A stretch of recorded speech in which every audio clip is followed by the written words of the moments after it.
Watch the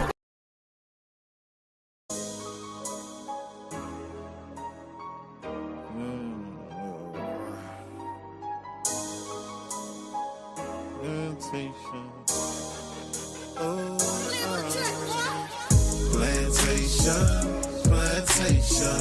9 to 5 be the time I was wasting. Man, I feel like I need a vacation, saving up for my resignation. Why I feel like my manager hating, ain't the one for no verbal castration. This government ain't giving reparation. We'll go to crime trying to fight the temptation. I wanna clock out as soon as I clock in, but a nigga got goals, so I gotta lock in. 30 hours is still broke, I feel like they mocked in. Gotta do doubles for a band, I'd rather hit the block then. But then, so many caught off the Rico. This oppression and it feels like the Book of Job. Instead of the Book of Job, it's like the Book of Job. After paying all them taxes, I feel like I got robbed. Man, you see this, man? I've been working 40 hours and I got J.O.P. means just over broke. My coworkers get off and they just wanna smoke. Got me, I don't smoke. I'm in this booth too cold. You gotta hear me out. I'm the voice of hope. I don't wanna be stuck in the back of this truck. It's hard as fuck in the back of this truck. Man, just staring at me, feeling petty as fuck. Yeah, I just wanna give up. Plantation, 9 to 5 be the time I was wasting. Man, I feel like I need a vacation, saving up for my resignation. Why I feel like my manager hating, ain't the one for no verbal castration. This government ain't giving reparation. We'll go to crime trying to fight the temptation. But one day we gonna be free. That's the vision that the Lord showed me. But the other day I had a terrible dream. Went to work and AI replaced me.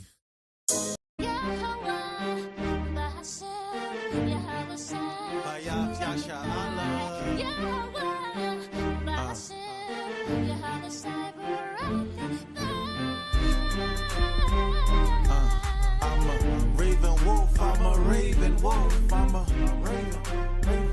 Say anointed. Black and royal, same color as the soil. My cup overrunneth, anoint my head with the oil. All my people should wear crowns, different shades of brown. Just like Adam, formed from the dust of the ground. You can find that in Genesis, the serpent is my nemesis. But I get energy from the sunlight. Photosynthesis, my message is black as coal, black as Joe. I'm skin black upon me, baby, I'm black to the bone. Pull out the blue, red, purple carpet, coming for the throne. Check out the stock market, melanin, worth more than gold. I'm black and comely, he daughters of Jerusalem. They don't know what to do with them, pursuing them. Some claim to be Jewish, I'm refusing them, rebuking them. How you Jewish? I'm refusing them, rebuking them. How was Moses mistaken for an Egyptian? Why was Joseph mistaken for an Egyptian? Even Paul the apostle mistaken for an Egyptian. Acts 21 and 38, I am not Egyptian. Exodus 11 and 7, no, I am not Egyptian. They Ham and I'm Shem. See, the lineage is different. Abraham, Isaac, and Jacob, the lineage is different. Don't get caught up in the system. I'm pure black, more black like the dark ages. The Hebrews that built Timbuktu, so sacred, so hated, called racist. Don't try to debate it, your debates get deflated. I am not one of them, I am one of the greatest. Don't try to debate it, your debates get deflated. They Ham and I'm Shem, no, we are not related. Deuteronomy 28, Leviticus 26, Deuteronomy 16, Leviticus 23, Deuteronomy 28, Leviticus 26, Deuteronomy 16, Leviticus 23. Don't it look like I just came out the furnace? Follow Yah's laws and you know that I'm earnest. Here to do the Lord's service. Tribe of Benjamin, never seen a wolf play in the circus. Will never take the chip, rather fry a circuits. Blessed in the midst of curses, writing these songs and verses. To your chagrin, my friend, just blow in the wind. jewels on my diadem. Comfortable in the skin that I'm in. Melanin popping, popping out. Royalty in the building, Esau. Better watch his mouth. He done started a fight a camp. I'ma have to knock him out. Revelations 2 and 10, no fear when the guns are out. Hamashiach said, be faithful to death, he'll give us a crown of life. Yahweh Shai gave us crowns and I'm loving it. Black royalty with loyalty to the covenant. Yahweh gave us crowns and I'm loving it. Black royalty with loyalty to the covenant. Yashar Allah, we got crowns and I'm loving it. Black royalty with loyalty to the covenant. Yahweh, Bahashem, Yahweh Shai, Barakatah. Yahweh, Bahashem, Yahweh Shai, Barakatah. Deuteronomy 28, Leviticus 26, Deuteronomy 16, Leviticus 23, Deuteronomy 28, Leviticus 26, Deuteronomy 16, Leviticus 23.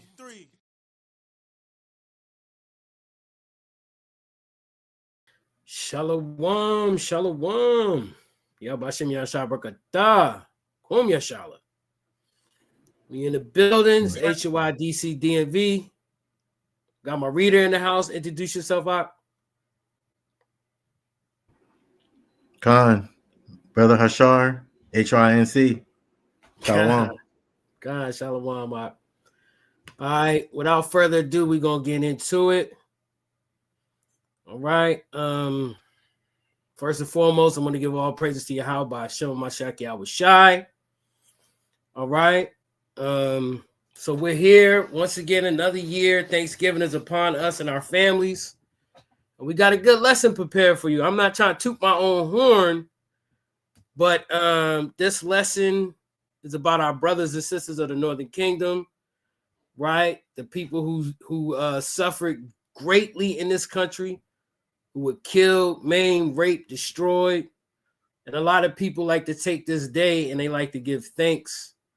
And that's just not right, man. It's not a good thing to do. We shouldn't be giving thanks to the people who oppress us. We shouldn't be making their pockets richer and richer every year.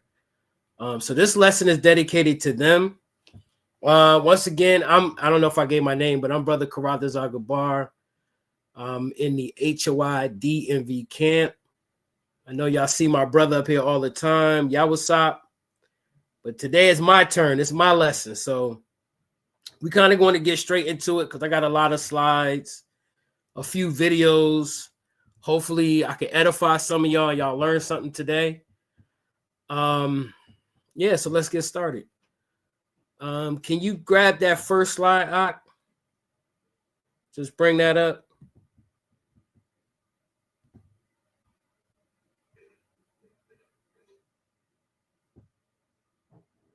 Okay, Khan. You read that, brother? Khan. The claim that Thanksgiving was originally to celebrate the conquest of Native Americans is a modern perspective on a complex history. As early Thanksgiving events like the one in 1621 were harvest feasts, and some colonial Thanksgivings were later proclaimed to celebrate victories over Native American tribes. Right? They were later proclaimed to celebrate victory over Native American tribe. Because somebody, can y'all grab me the book of Deuteronomy 28 and 43? Let's just bring that out real quick before we get into this 10 or 11 minute video explaining what the brother just eloquently read. Right? So the Feast of Thanksgiving was supposed to be a feast to give thanks for surviving the harsh winter. The Native Americans showed the pilgrims, the immigrants, so to speak, how to survive on this side of the world, and they repaid them back in blood. Right? Because once they got comfortable and they got their numbers up, they stopped being friends with our brothers and sisters of the Northern Kingdom and decided to start murdering and killing them. And that's what this video is going to go into. But first, let's grab this scripture right here. Bring that out, Ak. Khan, this is the book of Deuteronomy, chapter 28, verse 43. The stranger that is in Salakia, the stranger that is within thee shall get up about thee very high, and thou shalt come down very low. Right? So that's what started to accumulate for the Native American population in North America, right? And it also started in the Caribbean as well, in South America as time went on, right? From the time of Columbus on, that's when their demise started, right? There were times of peace, but then there were times of war. But once a pivotal war started, it escalated all the way damn near till now. Like the Native Americans never get any peace. And we're going to find out it's not just a straight-haired, kind of long-nosed, light-skinned that's depicted in the movies and in books and in magazines, but a lot of brothers from the tribe of Judah, from the tribe of Benjamin, from the tribe of Levi, who believe to be from those tribes are actually Native Americans themselves, right? They came over here after the Assyrian Empire took the Northern Kingdom captives, and they came over to North America as well. So can we get into that video about the Native American War, the conquest? Let's bring that video up. I want y'all to pay close attention. He's a lot about the first Thanksgiving. He's a little, pause that real quick. He's a little comical, but this is not a funny situation. Like the way he's dressed, his attire, the room he's in, he's trying to give a old colonial look to his video, and that's cool. But take what you're about to hear very seriously, because you might want to show your family and friends before they cut that turkey and eat that ham of what they're celebrating. Bring that out. You could play it. Corn porridge and eel, not turkey and pumpkin pie. It is true, however, that Massasoit managed to foster peace between the Pilgrims and his people, but that peace wouldn't last. Half a century later, his son, known as King Philip, an all-out war on the colonists of New England. What would follow was not just the deadliest conflict of the colonial period, but a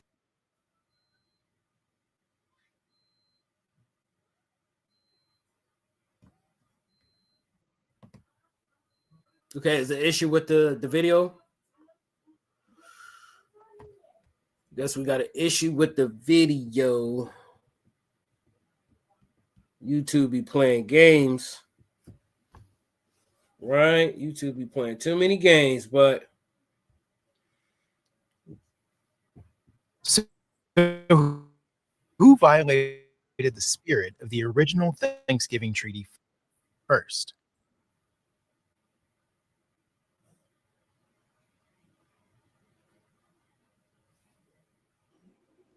Yeah, we probably got to stop streaming when he played the video. He probably got to make the video smaller, or restart your modem or something like that.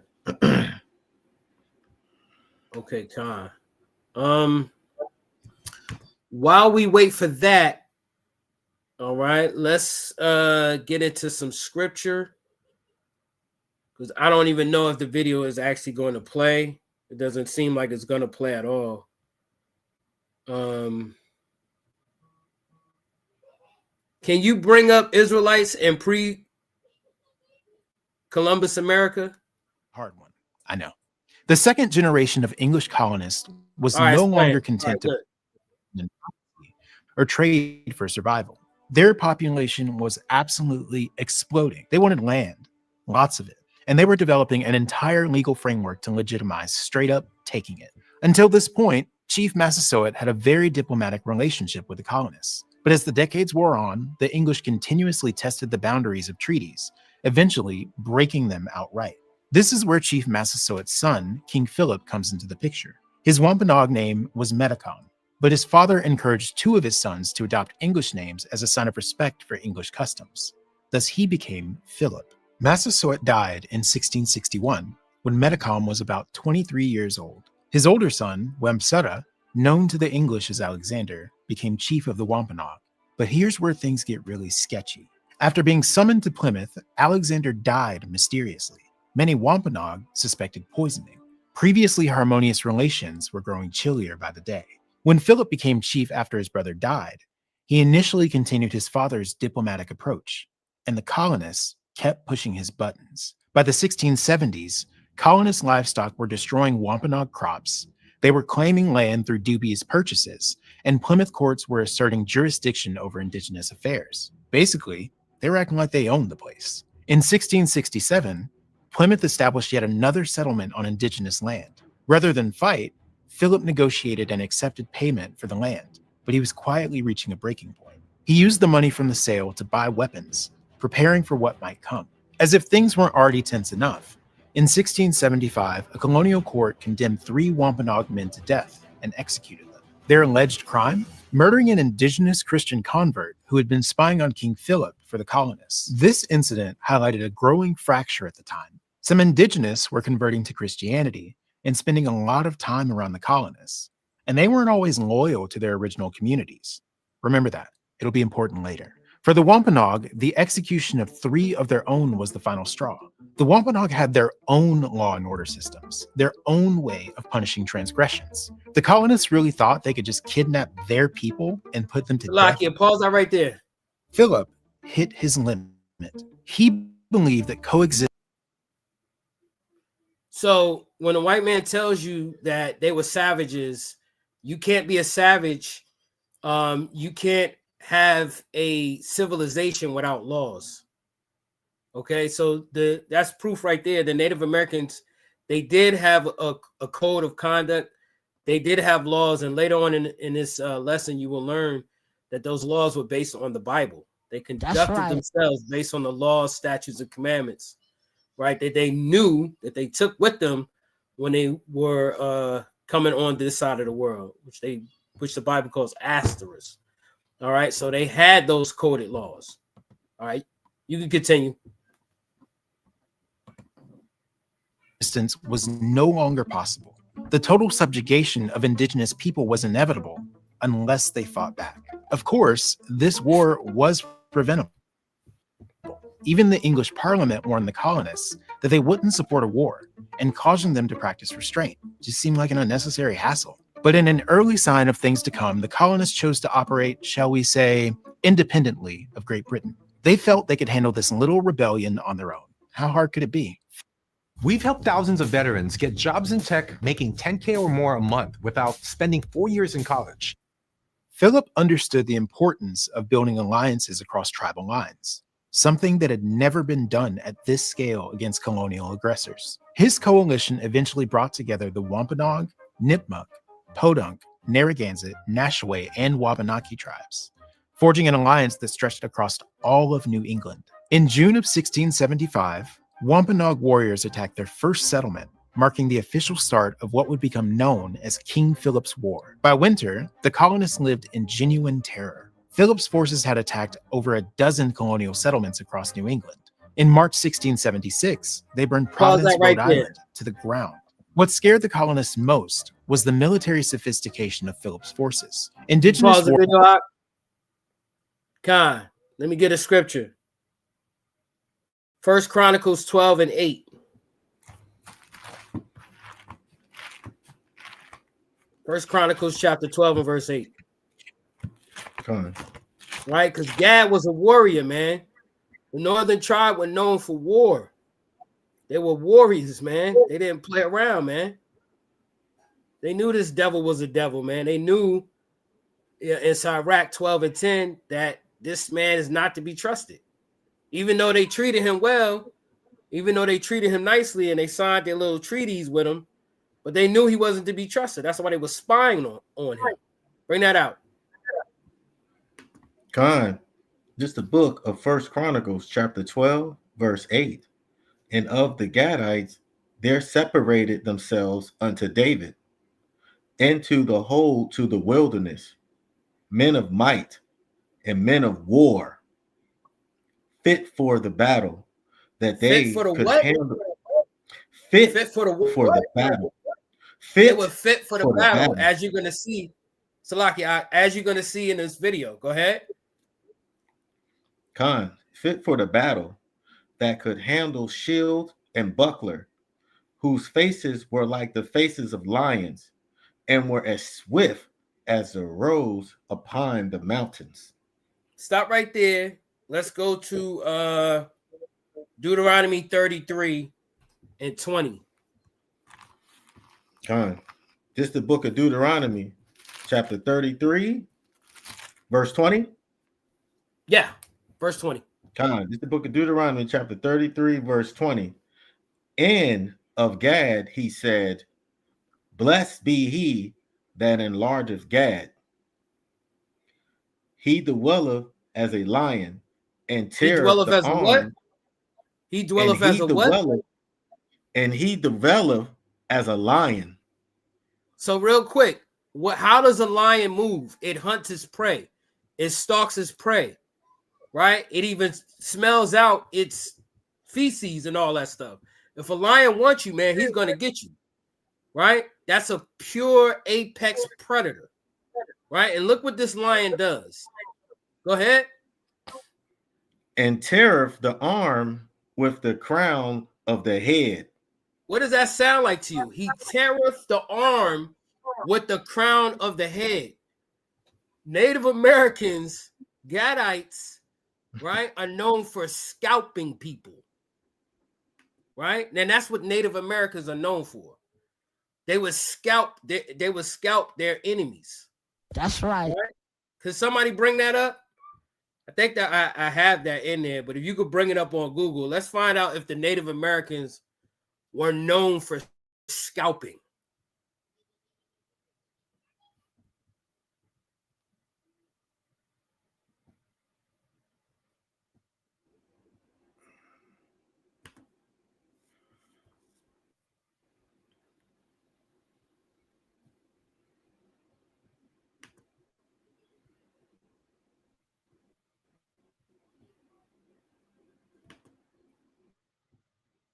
Yeah, just bring up Native American scalping.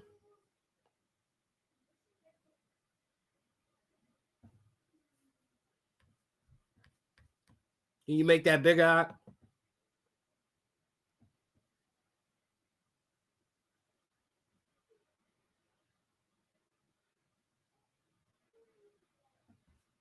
Yeah, can you read that out? I can't even see that. That's kind of really small. I don't know if I can enhance that or not. You could the influence. Hold on, not always fade over. Oh, scout bounties. Okay. Yep. The influence of your. Go ahead. What'd you say?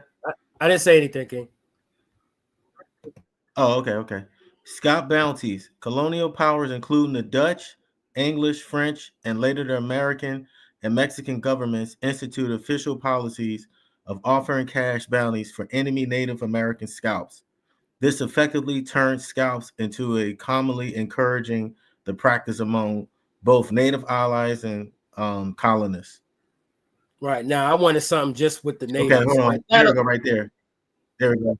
Right there where it says not universal scalping. Okay, here we go. The act of scalping itself was not always fatal.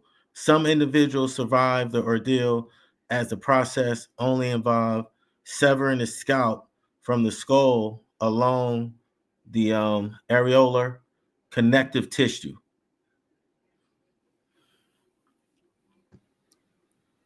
That's not really what I wanted either, but it's all good. We all know that the Native Americans were famous for scalping, right? Read that scripture right, they again. Got it from there. Right. Read that scripture again, Art. 33 and 20. Deuteronomy 33 and 20. Art. This is the book of Deuteronomy, chapter 33, verse 20. And of Gad, he said, blessed be he that enlargeth Gad. He dwelleth as a lion, and teareth the arm with the crown of the head. Right? Because that's what the Native Americans were known for. They would scalp their enemies. Go ahead. Kind. And he provided the first part of himself, because there in a portion of the lawgiver was he seated, and he came with the heads of the people. He executed the justice of the Lord and his judgments with Israel. Right? Because when they got over here, before they got over here, the so-called Native Americans, which we know as the Northern Kingdom brothers, Issachar, Reuben, Gad, right, Naphtali, they wasn't really keeping the laws. But when they left and they came over here, they decided that they would keep the laws. So that's when you get chiefs, right? That's when you get shamans, right? They were deciding to keep the law they didn't keep in the land of the Most High God. So that's why I say he was seated as a lawgiver. You understand? Right? And he was a lion because he was a fierce man of war. Right? He started to do those things when he got over here that he didn't do in our land. Right? As you'll see as this class goes on. Right? How that's a deep layered scripture. Right? It has a lot of layers to it. Right? We're going to bring those layers out as this class goes on. We can continue the video now. Let's see how mighty Gad was. Now remember, the curses are still on Gad.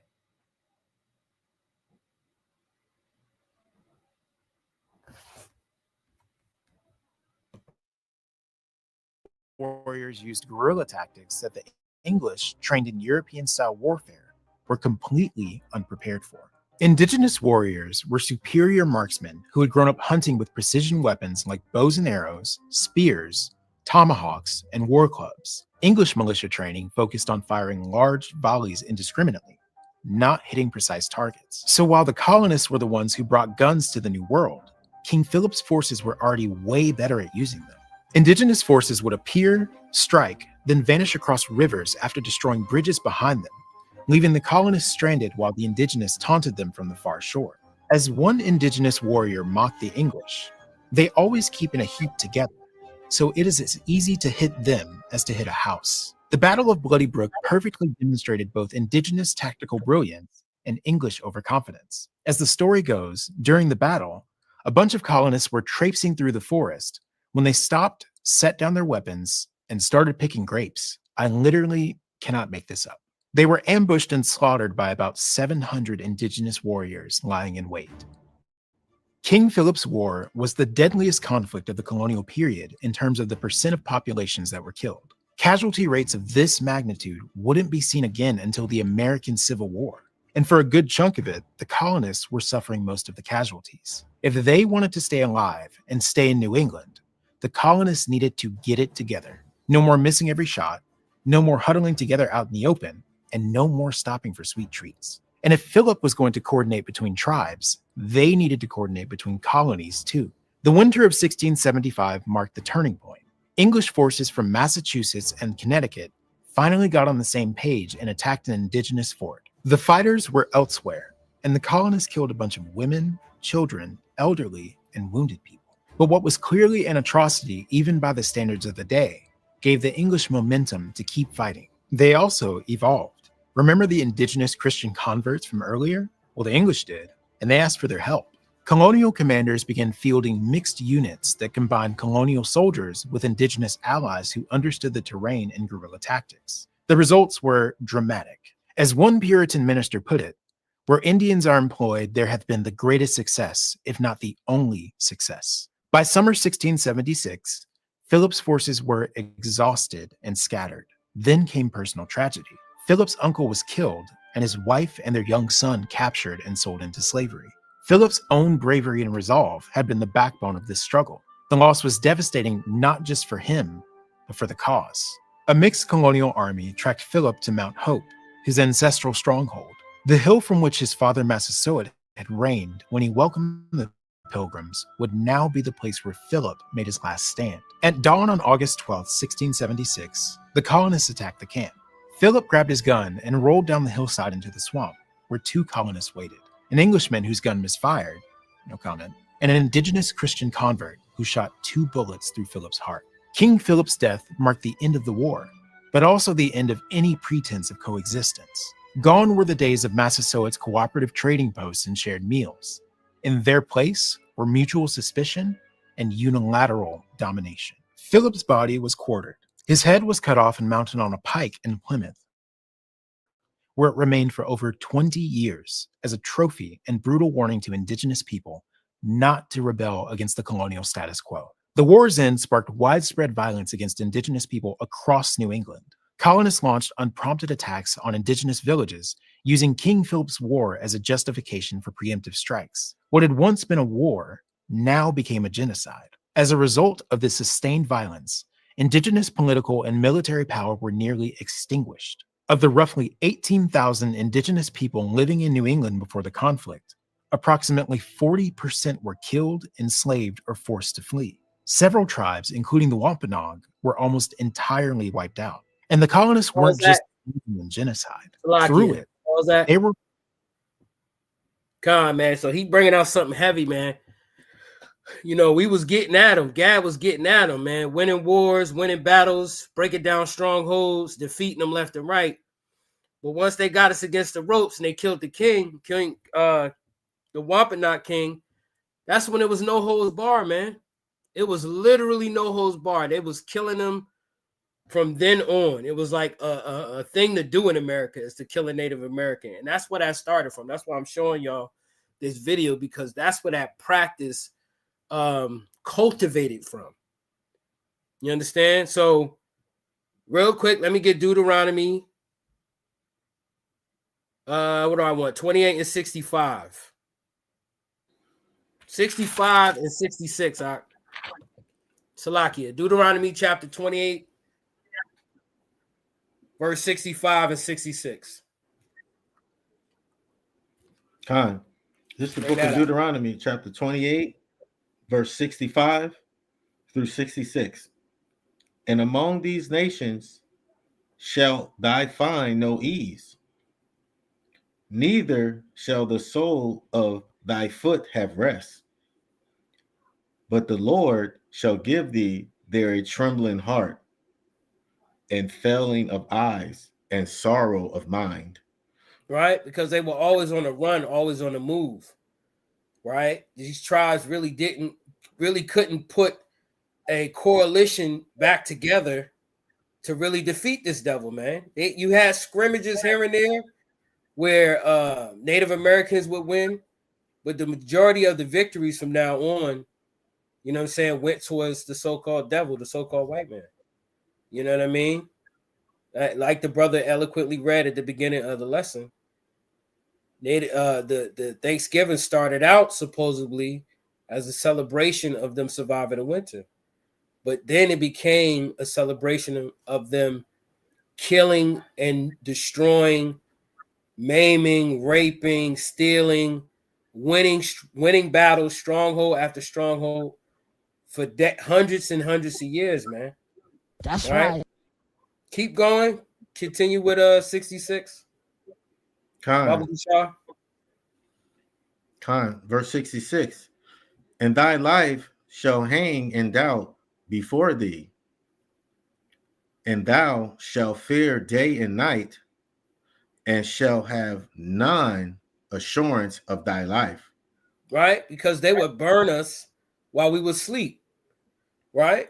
They would just do, I don't even want to mention all types of wickedness that these people would do. Right? Sneak up on us, lock us in churches, burn us alive, give us blankets with smallpox in it. And that smallpox stuff, when you read about it, they would have this man sick, laying on a mattress. He would try to roll over and half of his skin would peel off. It wasn't like the chicken pox. Your flesh was being eaten and coming off in chunks. That's how you die from smallpox. It sounds, whatever, smallpox, whatever. But it was a skin eating lava or disease that would literally have chunks of your skin coming off. right? And they knew what they were doing when they did that. All right, and move on. So we got a lot to cover. Con. Let me get Genesis chapter 30 and start at verse 11. Con. Just to keep going on Gad real quick. Con. This is the book of Genesis. Con. Chapter 30, verse 11. Yes.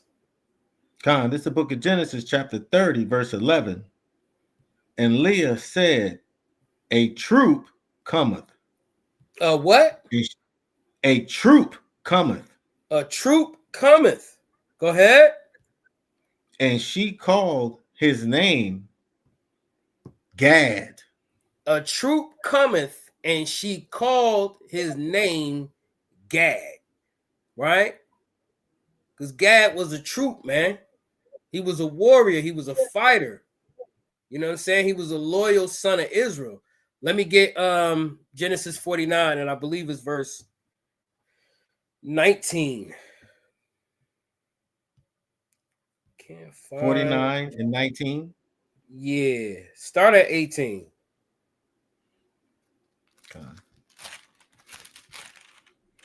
This is the book of Genesis, chapter 49, verse 8. You said 18, right? No, 19. It's 19 that I want. 19. God, the book of Genesis, chapter 49, verse 19. Gad, a troop shall overcome him, but he shall overcome at the last. Right? But his troop is going to overcome at the last. We just saw a video of a troop overcoming Gad, the beginning of their sorrows and their terrors. A troop overcame Gad, but Gad, I believe in my faith that Gad is going to overcome in the end, man. With Yahweh Shai and the angels this time. It ain't going to be no sneak attacks, no mustard guns, no, dog hunters, smelling dogs and all, just hunting Gad throughout the forest, throughout the lakes, rivers. It's going to be Yahweh Shai and his mighty angels on these people's, excuse my language, but on these people's helmet. I had to change it up. Right? Gad gonna get back to scalping. Gad gonna get back to maiming. Gad gonna get back to putting a chain over this demon's neck and leading him into captivity. That's what Gad gonna get back to, as the scripture so eloquently put it. Right? Now, we got to understand something, y'all. They're not just normal people on earth. This wasn't just a normal group of people that the so-called white man, the French, the Dutch, the Portuguese, the Spanish, the English, they came up against, right? They knew what they were doing. They knew who these people were, right? I got scholars from Brown. I got archaeologists. I got people who write poetry going to admit to who these people were. So they knew who they were killing, and they were killing, like the title says, the peculiar people, right? That's what you're going to find out. This devil knew all these years that he was murdering, destroying, raping, and robbing the peculiar people. And he admits it that we are able to do this because you were not keeping the law, statutes, and commandments. Right? So we have every right to do this to you. So he knew that Gad, that Issachar, that Reuben, the main players in North America, right? Ephraim, right? Manasseh wasn't keeping the law, statutes, and commandments, man. Right? And they knew it too. A lot of the Gadites, the Reubenites, Ephraimites, the Issacharites knew because of their people's behavior when they saw those ships coming that this was from the Most High God. This was judgment from the Most High God. Right? Let me get that screenshot. Israelites in pre-Columbian America. Right? Israelites, put that up on the screen. Israelites in pre-Columbian America. We're going to find out what the conquistadors knew. We're going to go through this this information and find out what these people knew, man. All right.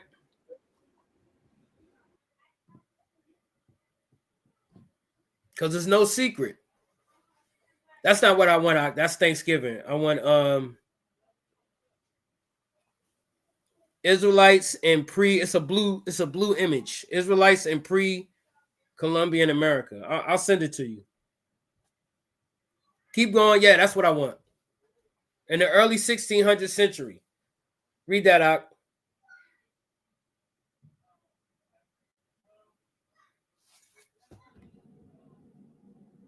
16th century, Bartholomew de las Casas became the champion. De la Casa? Mm-hmm. Okay. Bartholomew de la Casa, the water, became the champion of the Native American Indians, devoting his lifetime to improving the conditions in the West Indies, Peru, right, so Salaki, everybody can be saved, man. This conquistador was trying to help the Israelites so they could be saved, right? Nah, that's what they supposed to do, man. That's what they supposed to do for the children of Israel. Go ahead. Khan.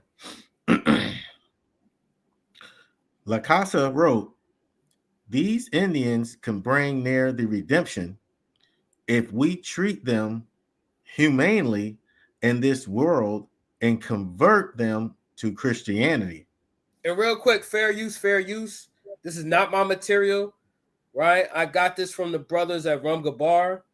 So, fair use. Go ahead, Ak. Khan. Shalakia. I'll start. We are preparing for the redemption of the Western world. Khan.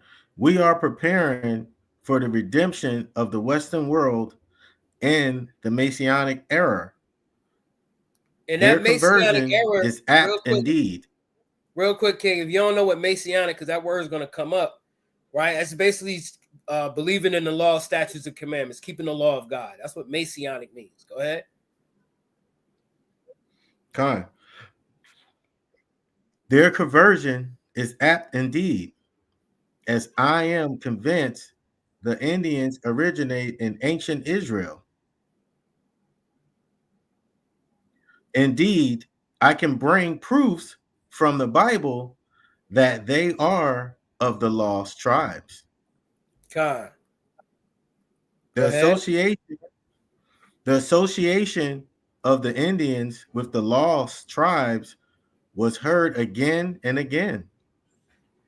That's it on that. We're going to keep going because we got a lot of material to cover.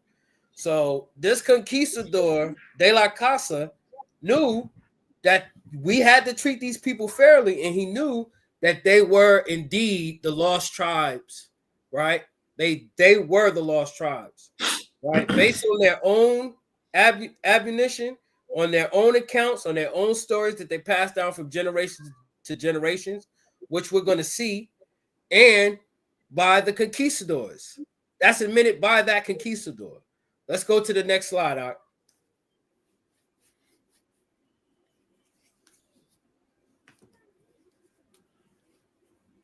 Fair use. In 1524, the Mayans of themselves said, "We are the grandchildren of Abraham, Isaac, and Jacob, who were called that way. We are also those of Israel. Our grandparents stayed in Canaan, in that land of God that our Lord granted to Abraham." Right, and y'all see the source at the bottom. Y'all could. I want y'all to fact check me. I'm not trying to be prideful or nothing, but y'all see the sources. You can go get these articles. You can go get these books. And matter of fact, I'm going to give y'all something that a lot of people might not know about. Give me one. Go to the next slide, King. Give me 1 second. I'm gonna find y'all a critical piece of research, a research website that you could use to pretty much get any material you want for free. And all they asked was like a $10 or $15 donation. Of course, you could do more. You don't even have to donate to obtain this material. Go ahead to the next slide, Doc. Khan. In a manuscript written in Quiche in 1554 by several Maya Indians, its Spanish translator, Padre Leonce Jose Chonet, had this to say: it is supposed in the manuscript that the three great Quiche nations mentioned in particular are descendants of the 10 tribes of the kingdom of Israel, who Shalmaneser reduced to perpetual captivity, and who, finding themselves in the confines of Assyria, decided to immigrate. The actual text ran, these then were the three nations of Quiches, and they came from where the sun rises, descendants of Israel, of the same language and the same customs. In the same language and the same customs. Yashala. Right? And that's from the conquistador finding this information out from the native tribes, man. You can't get around it. You Negro onlys, and I love my Negro only brothers, man. You Negro onlys, you doubters, you scoffers, right? You pessimists, you haters of truth, right? You got to deal with it, man. You got to deal with that. That's three sources, and I ain't even close to done. You got to deal with that, man. You know what I'm saying? Look, if you're a Negro only and you watch this class, it's gonna go from Negro onlys to only one Negro. You understand? Believing in that nonsense. You understand? Negro onlys to only one Negro. You understand? Let me get y'all that source that I promised y'all. Go, if you can pull up Internet Archives. And if y'all got a pen and a paper, y'all should have been taking notes. But go to internetarchives.com. I want to show the people at home something. I'm going to give you free game. And a lot of brothers and sisters in the truth, these top scholars, they know about this information I'm bringing out. And they're going to be mad at me for giving this to y'all. If you could bring that up, King, I appreciate it. It's called Internet Archives. I'm actually going to send you the link. Salaki, I'm going to send you the link. Oh, you got it. Boom. Boom. Scroll down, King. Let me show y'all something, man. Keep going. Yeah, kindness.org. Look at all this stuff. Stop right there. United States Patent, movies, television archives, books, and language. The Manual Library. Look at this. Public Library of India, University of Toronto. Keep going, King. Podcast. Keep going. This is all free material. Look at YouTube, right? Look at the numbers under these things. It says 991, Salaki. I could barely see it because it's so small. 796. Look at the numbers at the bottom of these, man. You got court cases, you got TV shows, podcasts, all archived for free that you can access. So you have no reason to say brothers at HUI, brothers at GMS, IUIC, brothers from any camp is lying. You can go fact check them right here. Knowledge is infinite. And with all this knowledge, this is a drop in the bucket, man. Knowledge is infinite. There's no reason not to know this stuff. There's no reason to celebrate Easter, Christmas, Halloween, New Year's, and Thanksgiving, man. Because you can see that these people have been lying to you, man. You can see over the years that they've changed their stance. They've archived it. And they tried to hide this. They don't advertise this website. You know about this, Zach? You know about Con, this I website? didn't. Nah, I didn't hear about this one. Yeah, and I I found it saved it in my favorites. I found this website by pure mistake, looking for something else, and it suggested this website. I said, "Oh man, oh y'all messed up, man. Y'all done messed up." All right, Now let's. this is good because like one of the brothers brought out I forget his name, but it was years ago. It was like about 5 years ago. He told me about Google Scholar, but this is even better. Yeah, Google This is Scholar even better. series too, but these are the free PDF versions of these books, man. Like the books we about to bring out, you can get them for free. You don't have to pay for them. Some websites charge, and obviously you can get. And I mean, this is older material. This wouldn't be nothing from basically this year. I don't know how far back it goes, but they add to this website all the time. So if they don't have it, maybe you got to go purchase that book. But a lot of these old books they have for thousands of dollars, you can get right here for free in the PDF form. That's right. All right. And I just wanted to hip y'all to that. My gift from me to you, from HOI to the viewing audience. You understand? Let's go to something else real quick.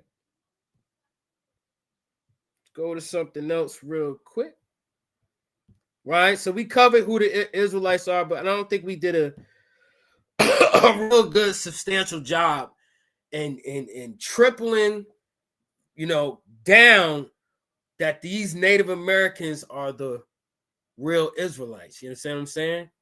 Even though we got accounts from these conquistadors, I think we could do better. I think we could do much better, right? But let's find out. Let's prove that these are the peculiar people. So they say they're the Israelites, and I say the Bible says that they're peculiar. So let's prove that first before we get into these other sources. Great reading, by the way. Continue this. You're doing great. Let's get Exodus chapter 19 and 5. Let's find out who the peculiar people are.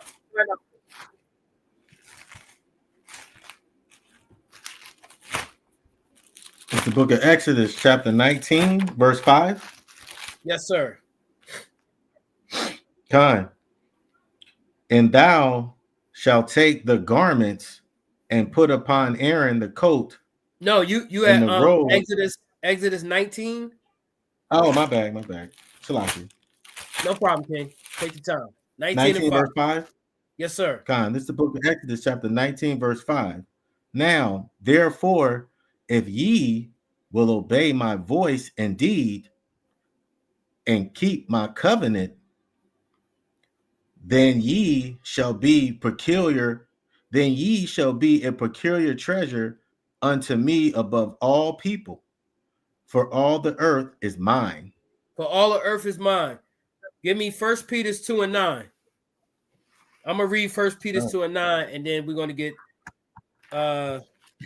Titus 2 and 13. But I'm gonna read 1 Peter 2 and 9. I got it. Okay, King. First Peter. I don't mean to step on your toes out. 1 Peter chapter 2, verse 9. But ye are a chosen generation, a royal priesthood, and holy nation, a peculiar people, that ye should show forth the praises of him who have called you out of darkness into marvelous light. So right now, America, our brothers and sisters that's trapped in this American system, they're in darkness, right? We Israelites go out to call them out of that darkness into light, because they're going to celebrate this wicked day. They're going to have the cranberry sauce. They're going to have the stuffing. They're going to have the turkey. They're going to have the pork, right? They probably hit the blunt a couple times, have a beer, kick their feet up, because America works our people so hard, they don't have time to do research. They don't have time to come to class. A lot of them trying to chase that bag, man. They don't even care that this is a wicked holiday. They don't even care that their sins are weighing them down. And that's why they have a lot of people commit suicide around this time of year. They think they're supposed to be happy because of the money, and they're going to get a Christmas bonus, and I'm going to get my son this toy, and I'm going to get my wife this trinket over here. but they're really depressed because it's a lot of pressure. When you keep the law, statutes, and commandments, and you keep the Hanukkah, right? You keep feast days like New Moon, you keep the Sabbath, that's no pressure, man. You around your people, you having good conversations. There's no expectation of a gift, even though you can buy a gift for Hanukkah. Like Purim, you can get a gift for Purim. But that's not expected, right? Your kids and your wife keep the law, statutes, and commandments. Not saying your pocket's going to change, but that stress and anxiety will go away. If you don't believe me, try it. If you don't believe keeping the commandments will get you less stress, anxiety, and depression in your life, prove me wrong and keep them. That's and right. Let's see. And let's just see, man. Let me get Titus 2 and 13. The book of Titus, chapter 2 and verse 13. Baba Kushar. Khan, this is the book of Titus, chapter 2, verse 13, you said? Yes, sir. Bring it out. Looking for that blessed hope and the glorious appearing of the great God and our Savior, Jesus Christ, who gave himself for us that he might redeem us from all iniquity and purify unto himself a peculiar people, zealous of good works. Zealous of good works, right? Purify unto himself a peculiar people, zealous of good works. The Native Americans had good works, man. They were helping these wicked devils survive the winter. And when these wicked devils saw they had spies, instead of giving the spies back and say, man, we don't need to do that, they murdered them, right? And the king had to avenge his brethren, man. Right? Let me get that in Leviticus 19 and verse 16. You're not supposed to stand against the blood of your people, man. You're not supposed to stand against that blood, man. You don't let your people just get destroyed unwillingly. You understand? You got to fight for your people. Yeah, I wish I said it's nothing better that a friend lay down his life for his friend, man. Nothing better than that, man. That's right. Go ahead. Khan, it's the book of Leviticus, chapter 19, verse 16. Thou shalt not go up and down as a talebearer among thy people, neither shalt thou stand against the blood of thy neighbor. I am the Lord. And he put his stamp on that, man. I am the Lord. I'm not going to, don't stand against, don't be running up and down Israel, spreading everybody's secrets. And neither as equal, because when you destroy a man's name, you might as well kill him. You destroy a man's name, you running up and down. Oh, I'm gonna tell everybody what he said on this video, and yeah, he be doing this to his wife, and you're destroying his name. You're akin to killing him. He ain't got no name, man. He ain't got nothing, man. That's right. All right. So you shouldn't stand against the blood of your people either, man. That's why the Most High is so beautiful, because he coupled those scriptures together and they're seamless, forming a nice S, right? For super important or a spectacular thing to listen to, man. A nice joining together of those two scriptures, man, because they're both kin to killing someone. You let your brother get run down in the street, gunned down in the street, and then you talking about him behind his back, man. It's the same thing. That's why those scriptures are put together that way. Let's go into the next book, and then we're gonna get into another video. Bring out a couple more scriptures, man. Let's have some fun, man. Hope y'all at home having fun, man. Liven up, man. Get up, stretch, man. Move your arms, man. You know what I'm saying? We learning something, man. I hope y'all taking screenshots or plan on going back and watching this if you're not taking notes right now. Let's get into Lost Tribes and Promised Lands. And let me get the highlighted page. I believe that's 148. Right? We're going to get into 148 of Lost Tribes and Promised Lands. If you could put the title of the book up or the cover of the book, Baba Kushar, so people can see what it looks like. So if they want to go out and purchase it. Bring it out, King. God. Right? Or go to that website I just showed y'all, and y'all could probably get it there. Right? Now let's go to page 148. And I'm gonna hip y'all something, man. I'm gonna learn y'all something, man. Right? So the Native Americans said they came from the East, right?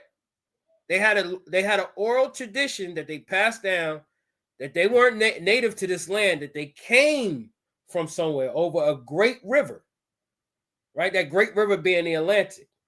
So all I need you to do, King, is read the highlighted part, and then we're going to get into another book, right? After you read this highlighted part, and then we're going to bounce back to this book later on in the video. Bring that out. The title of the book, as you guys saw about 10 seconds ago, Lost Tribes and Promised Lands.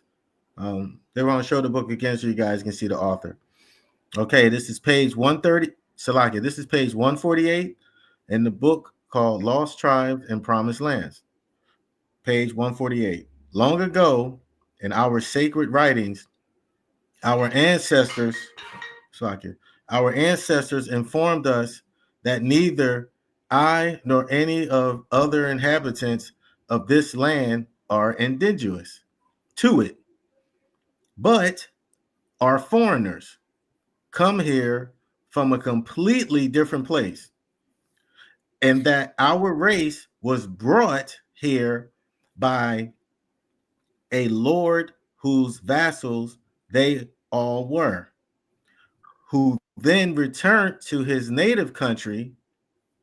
After a long time, he came here again and found the men he had left behind now married to the native women of the country with many children and living in the villages they had built. He wanted to take them back with him, but they wouldn't go. They wouldn't even accept him as their lord. And so he went home. Right. So just to hip y'all to something, these are stories passed down for thousands of years, ever since the Assyrian Empire came and they broke away from the Assyrian Empire and they came over here, right? So these stories aren't going to be exactly the same. Remember, this information was passed down. The substance to take from this is that they came from a far place. Now, if you can grab me the book called, it's at the bottom of the chat out, Star in the West. A humbling attempt to discover the lost tribes, 10 tribes of Israel. It's called Star in the West. Some of y'all might heard of Star in the West, depending on how long you've been in the truth, but you actually never seen somebody I've never seen somebody open the book and read the book verbatim. I think brothers from Sons of Thunder did it one year, maybe like 5-6 years ago now. So this is going to be a refresher, man. It ain't just talking about this camp, talking about this doctrine. We get into some scholarly stuff here, man. You're going to see that these are two different authors, right?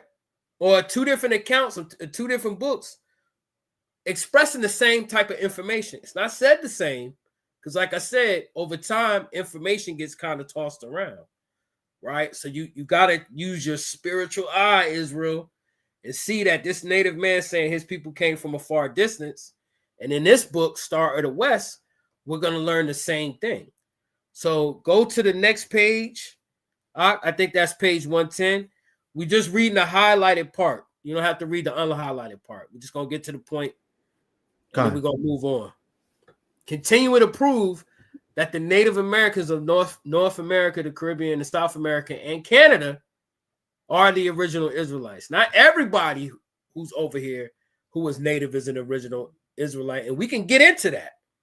You can get into that because you had the Assyrian children coming over here from the Assyrian captivity, and you had other nations of people coming over here too, right? And staying and living here, Africans and all that. So go ahead, King. Whenever you get a second. I don't know if he got to blow it up. Can you see that? Yeah, I can see it.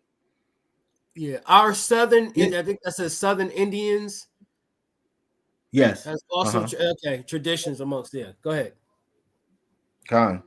All right, the book is called Discourse on the Evidences of the American Indians, being the descendants of the lost tribes of Israel.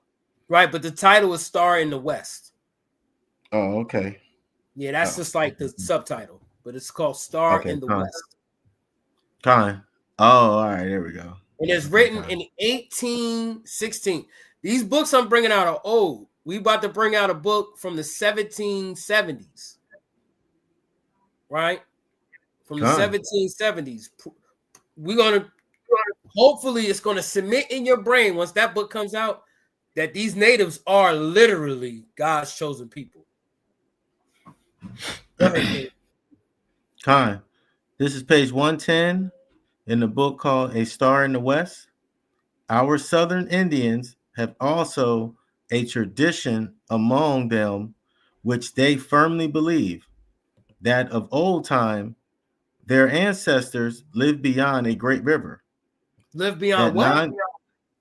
Their ancestors lived beyond a great river. Right? I'm a little dramatic with the information because I do that to get y'all to cement it in your heads. We just read that in Lost Tribes and Promised Lands. Go ahead.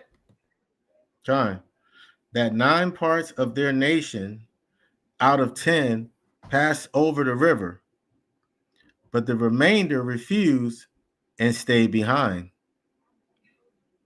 That they had a king when they lived far to the west who left 2 sons.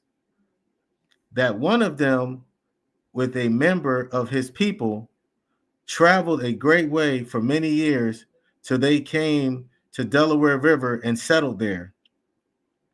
That some years ago, the king of the country from which they had immigrated, sent a party in search of them. This was the time the French were in possession of the country on the river Allegheny. That after seeking 6 years, they found an Indian who led them to Delaware towns where they stayed 1 year. That the French sent a white man with them on their return to bring back an account of their country, but they have never been heard of since. It is said among their principal or beloved men that they have it handed down from their ancestors that the so book real quick, they had this information.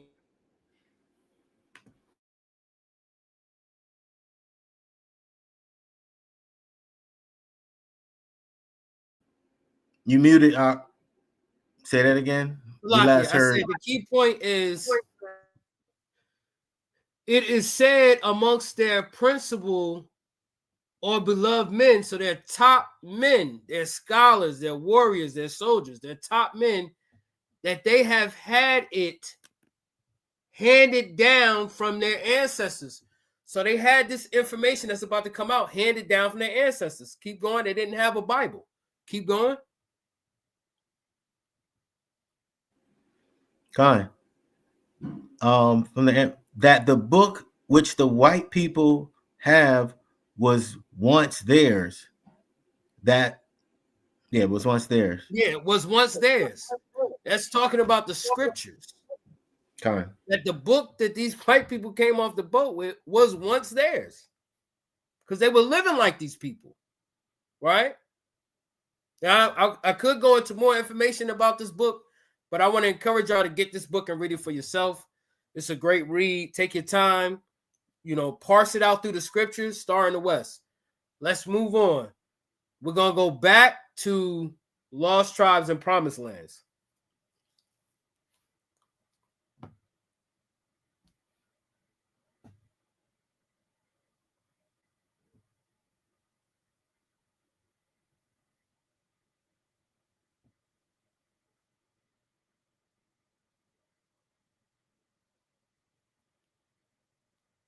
We're gonna go to Lost Tribes and Promised Lands.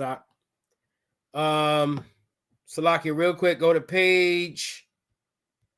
We're gonna get page Salakia, y'all.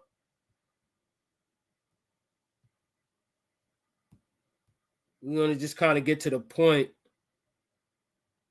Page 364 in Lost Tribes and Promised Lands.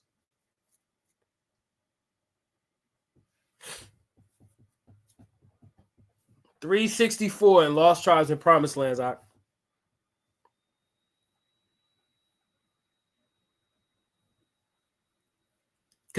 That's not it. Should be another image. Beautiful. So you see where this is, this little box right here, and that's not highlighted. It's a little box right here, right? It says waving. Yeah. So wait. I know y'all, I can't really communicate with the crowd or whatever, but you know, if you're my age or a little older, which is like, I would say like, I'm not telling y'all my age, but if you like 35, maybe 38 and older, and I'll ask my brother this, but the Indians were known for smoke signals, right? Is that right, Doc? They were known for that, right? To communicate, right? That's what smoke signals was for. They would use them to warn if the enemy was approaching, right? They would use them to communicate long distance messages to their loved ones and family, right? Could be saying I'm all right or I need help, whatever the case may be. But the natives were known for smoke signals. Did y'all know the Northern Kingdom was known for smoke signals? Y'all read that scripture? The Northern Kingdom, yes, was known for smoke signals. They was in the book of Judges. That's how they defeated Benjamin, when Benjamin went off. Right? The Northern Kingdom got to them smoke signals. More proof that the Native Americans were the lost tribes, the lost 10 tribes of Israel. That's right. Matter of fact, let's get that in the Bible before we read this so we can understand what we're reading. Right? Let me get that. Let me pull that scripture up. I know you just, matter of fact, read this now. And because the brother just, pulled it up. He took his effort to pull this up. I don't want to just throw that in the trash. So let's read this portion first, and then we'll go to the scripture. So it says, waving a banner high in the air. The Indian guide soon was greeted. Yeah, go ahead. This is the book called The Lost Tribes and Promised Lands, page 364. Waving a banner high in the air, the Indian guide soon was greeted by a puff of smoke far beyond the other bank of the river. Greeted by a puff of smoke, a smoke signal. Now, hold on. Let me grab that scripture. Let me get Judges 20 and 38. Let's see if the Northern Kingdom was sending out smoke signals in the scripture. This is the book of Judges, chapter 20, verse 38. Now there was an appointed sign between the men of Israel and the liars, and the liars in wait. That means they these should men were hiding. Salakia, that liars in wait doesn't mean they were lying. They were hiding. Go ahead. Waiting for a signal. Go ahead. That they should make a great flame with smoke rise up out of the city. Go ahead. And when the men of Israel retired in the battle, Benjamin began to smite and kill of the men of Israel about 30 persons. For they said, surely they are smitten down before us as in the first battle. But when the flame began to arise up out of the city, so when the real quick, when the flame began to rise up out of the city, that puff of smoke, that smoke signal, go ahead. With a pillar of smoke, the Benjamites looked behind them, and behold, the flame of the city ascended up to heaven. Right? The flame of the city ascended up to heaven, man. Is that it on that scripture? Is it 41? I don't have it in front of me. Yeah, 41. Keep going. And when the men, 41. And when the men of Israel turned again, the men of Benjamin were amazed, for they saw that evil was come upon them. Because they was about to get dealt with by the northern kingdom. Right? God. It's just that simple, man. Right? So what is the northern kingdom doing? Sending smoke signals for the brothers lying, waiting for Benjamin to slip up, waiting for them to advance closer into the city so they could put that flame up, hit that smoke signal, and they saw that evil was come upon them. That's right. How you explain that? Go back to the book, and then we're gonna get into this video about the 103 facts about the Black Indian. Right? Brother gonna be teaching. I ain't even gotta teach the book, yo. We ain't even gotta read it. We're gonna watch a nice little video. God, so start that up again. Let's see who the Native Americans were sending smoke signals. Read that back again, Just the lost tribes and promised lands, page 364. Waving a banner high in the air, the Indian guide soon was greeted by a puff of smoke far beyond the other bank of the river. In response to his signal, the two men waited.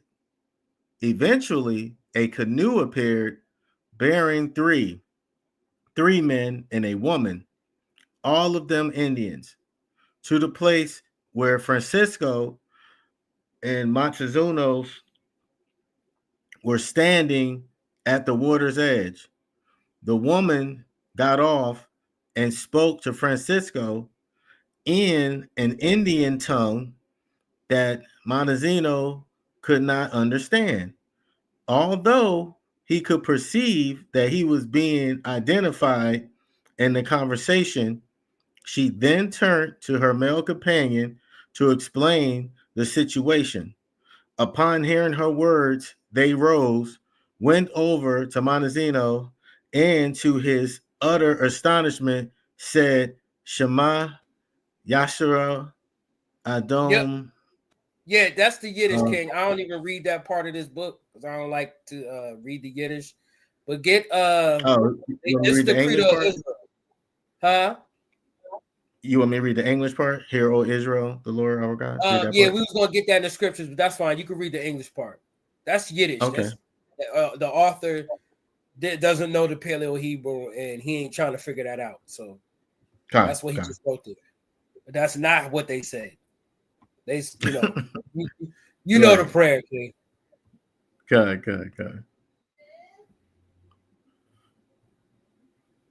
I think he took the thing down.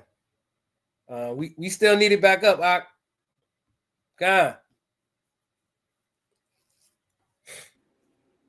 Finish that off, King, and we're gonna go to the next page, 65. 365. Hear, O Israel, the Lord our God, the Lord is one. They have recited in Hebrew the fundamental creed of Judaism. God, now you see that highlighted part at the bottom. It says they told him that they were themselves of the tribe of Reuben.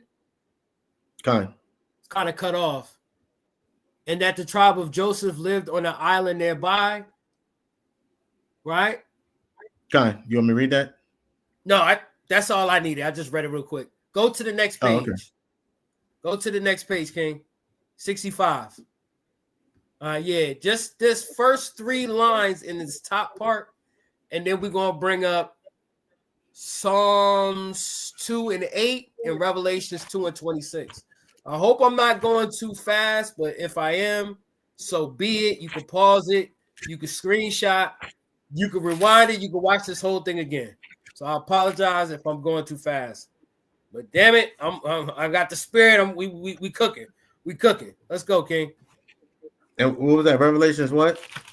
No. We're gonna read this first, and then we're gonna get those. Okay. I just called them. I just called them out of my head. Con. This is the lost tribe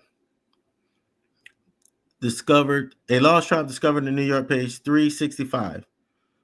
His ancestors, to their eternal shame, had indeed made war on them and persecuted them. Only the sorcerers of his tribe had perceived that they were a special people and had given warning that they should be left alone. The God of these children of Israel is the true God, Shalakia. They had said, and everything inscribed on the tablets is true. At the end of the days, they will be lords of all the nations of the Shalakia, at the end days, they're going to be what? They will be lords of all the nations of the earth. Well, there it is. There's salvation for the nations, man. We're going to be lords of all the nations on the earth. Go ahead. One nation will come bringing many things to this land. And after we have all been provided for, these children of Israel will go forth from where they now are and reign over the whole earth as they once did. What? They're going to do what? Where they now are and reign over the whole earth as they once did. As they once did in the time of Solomon and in the time of David. Let me get that. And that was every known kingdom. Let me get that Psalms 2 and 8, King. Let me get that Psalms 2 and 8 out. So even these books be having prophetic prophecies and visions, man. They know what's up. They know what's up, man. So you can't tell me the white race don't know what's going on, man. These books ain't in your so-called high schools, but they're in your libraries. They're in your universities, and they're not taught. They're not taught. All right? Go ahead, King. Con, it's the book of Psalms, chapter 2, verse 8. Ask of me, and I shall give thee the heathen for thine inheritance, and the uttermost parts of the earth for thy possession. Verse 9. Thou shalt break them with a rod of iron. Thou shalt dash them in pieces like a potter's vessel. God, now you can't really argue with that, right? We literally just read it in this book. We're going to have rulership. That just denotes rulership on the earth, having the ultimate power to reign on the earth. That's all that scripture is saying. And if they act up, we're going to have the ability to put them in their place. You understand? Let me get Revelation chapter 2 and verse 26. Precepticons. Precepticons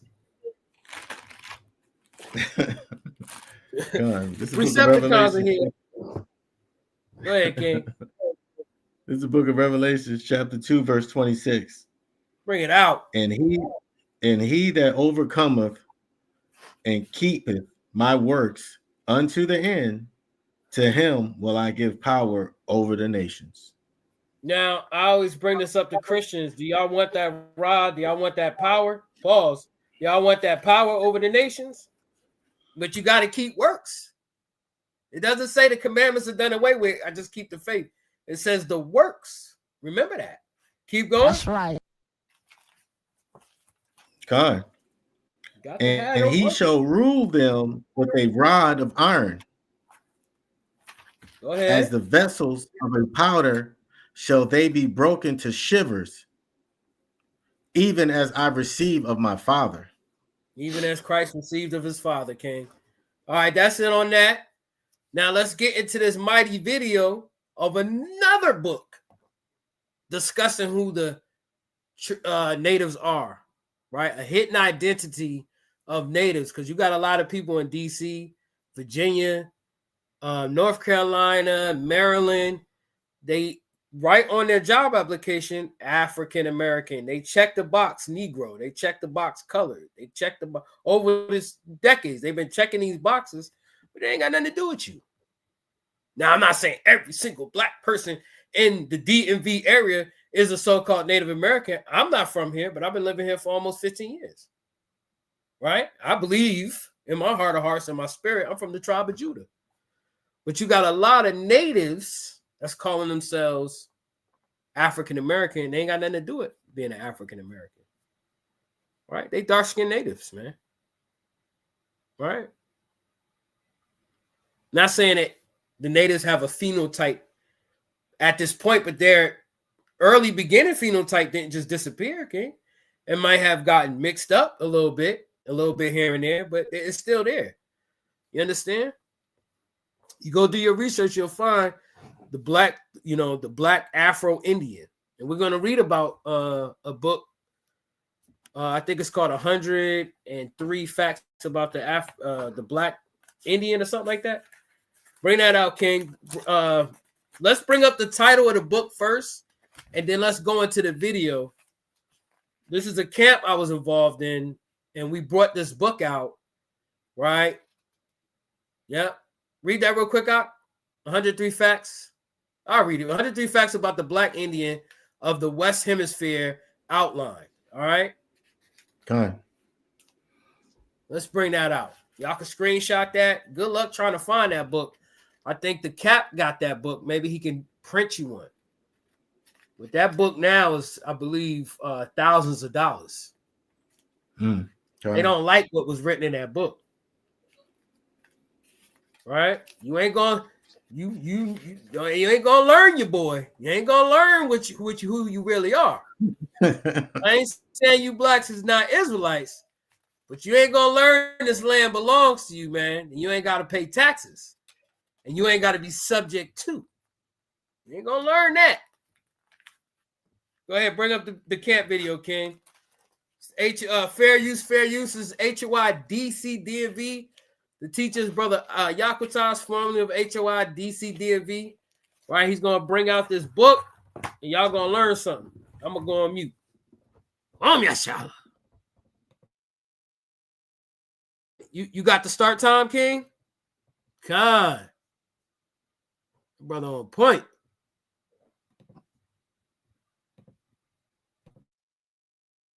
Hold that. The reason why I'm saying this about that heretical doctrine.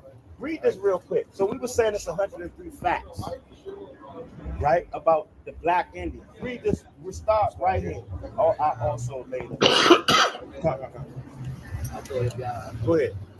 From the book, 103 Amazing Facts About Black Indians of the Western Hemisphere outline. So we're going to read some facts about the so-called Indians. And it said black Indians. And it means so-called black. It's not talking about skin color. A lot of you niggas are obsessed with color. I also later learned why, as a child, the kids teased me when I told them I was Indian. I did not fit the program image that was instilled into most people. Right.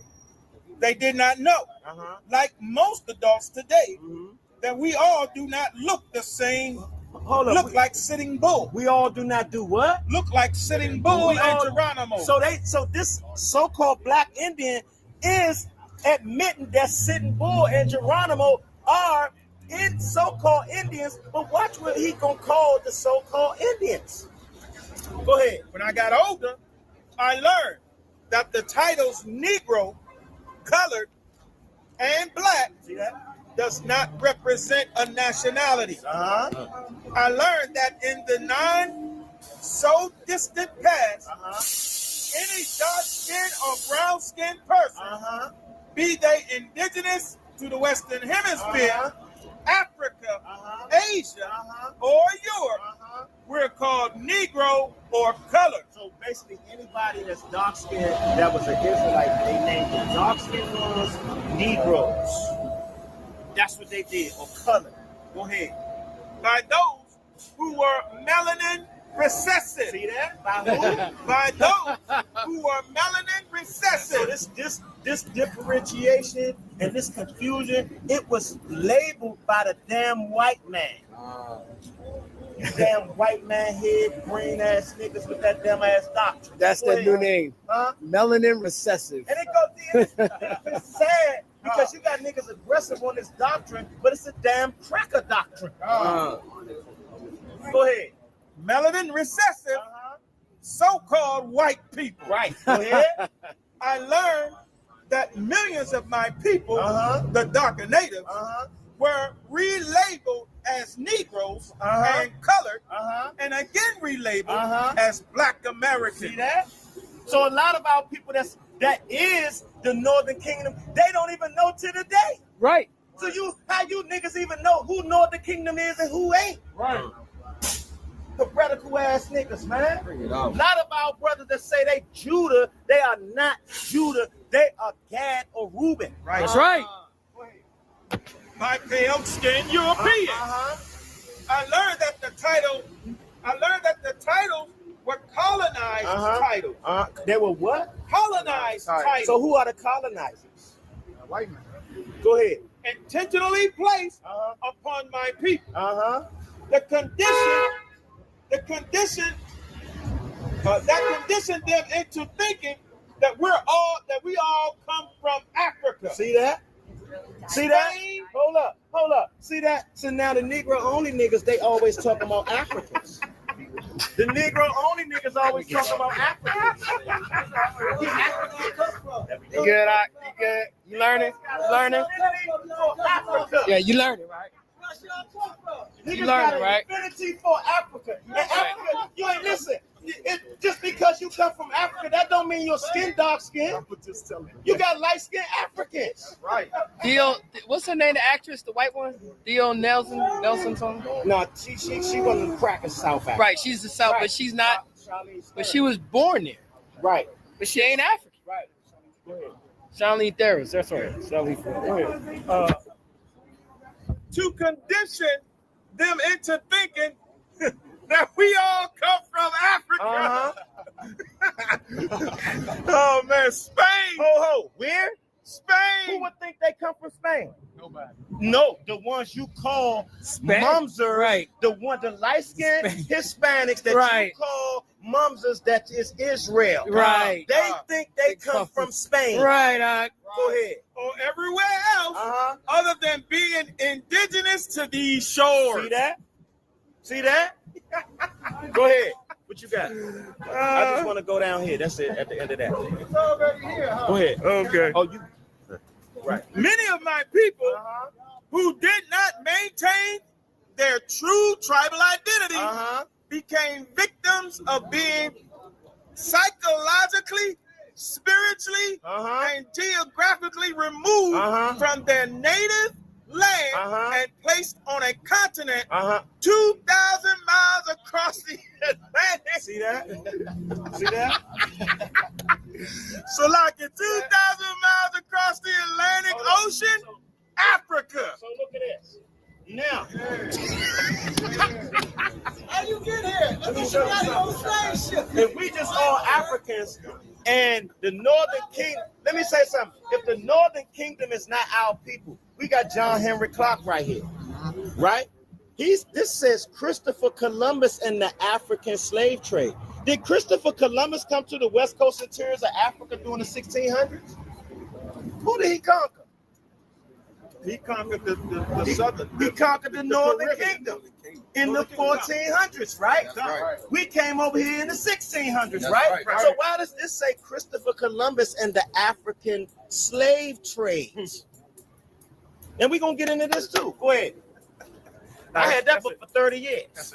Go ahead, flip the page. That tells you how Christopher Columbus put in motion the transatlantic slave trade. So the Israelites was a part of the transatlantic slave trade, right? So if the Northern Kingdom or the so-called Hispanics is not Israelites, why was they a part of our transatlantic slave trade? Right. Read, Doc. Preach, Doc. Go ahead. Go to that next one. We just gonna get some stuff out of here to shut down this heretical doctrine. Yeah, is that it? Stop. Yeah, stop it, bro. Number 10. Yeah. Cut. Out of the book, 103 Amazing Facts About the Black Indian of the Western Hemisphere. The U.S. government selected a certain psychological type of native. Is that what they do? The U.S. government selected a certain psychological type of native. A certain psychological type of native. Somebody who they wanted you to think that all the so-called natives look like. Go ahead. AKA Indians. Right. AKA Indians. To promote to the world. To do what? To promote to the world. To do what? To promote to the world. And this is what you dumbass niggas is promoting to the Israelites too. Go ahead. Right. As this is a real Indian. So like, let me read that again from the top. The U.S. government selected a certain psychological type of native, aka Indian, to promote to the world as, quote, this is the real Indian, unquote. Right. As well as, quote, this is how a real Indian looks, right, unquote. Right. Go to the next one. Number 11. The dark-skinned native indigenous to the Western Hemisphere, aka Indians, were reclassified. What were they? Reclassified during the 17 and 1800s as Negroes and colors. That's why everybody think the Indians was wiped out from Washington D.C. The Indians walking all up and down this job. That's right. Bring that out. A lot of you niggas think you came from Africa. You ain't come from no Africa. Right. You came from Israel. You came from Israel 1,300 some odd years ago. A little bit longer than that. I mean, 2,000. Right. Before we even departed out of the eastern hemisphere. Go ahead. Certain dark-skinned natives were allowed to settle on conservation. See that?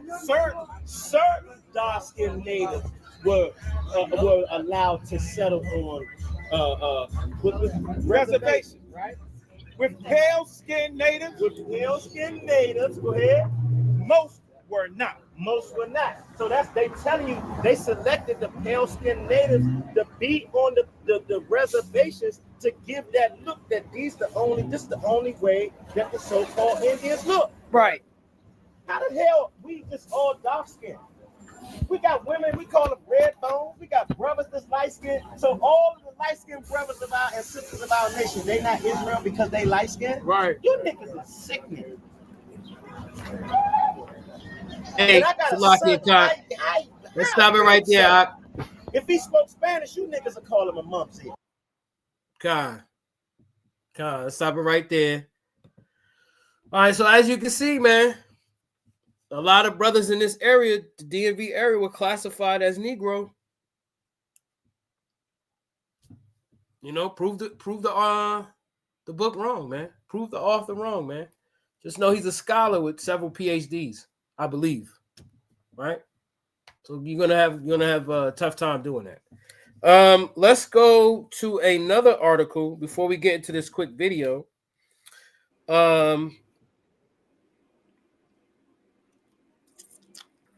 It's a picture of the Pope at the left.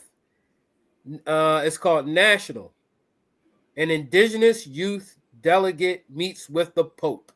I'm going to read this little quick article, watch this quick video, and then we're going to get into like one more video or a couple scripts, one more video, and I believe we out of here. So thank y'all for sticking with us for as long as y'all have. Hopefully y'all learned something. Your brother's still learning stuff and being entertained. There was another book, might go into it, you know, maybe a couple paragraphs, just a paragraph or two. I just want to prove the name of Yahweh, that the Native Americans had it before they discovered the Dead Sea Scrolls, before they discovered the I don't know why I want to say Mayan text, but no, it's the Moabite tablets.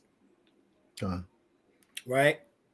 The author wrote about them saying the name before they discovered it, even though those artifacts date back for thousands of years.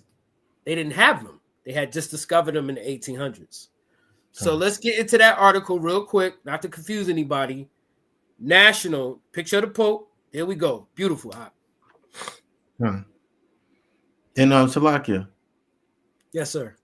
Yeah, it was something that Dr. Ty said that that people need to pay attention to. He said they selected those certain Negroes and Indians on the reservations.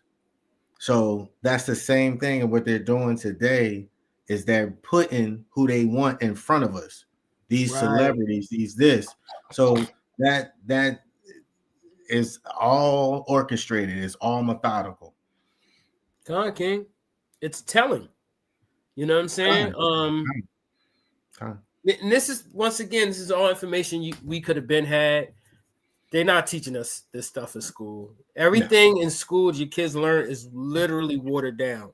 It's super soaker information on wet paper. That's what it is. That's the best analogy I can give. Super soaker on wet paper.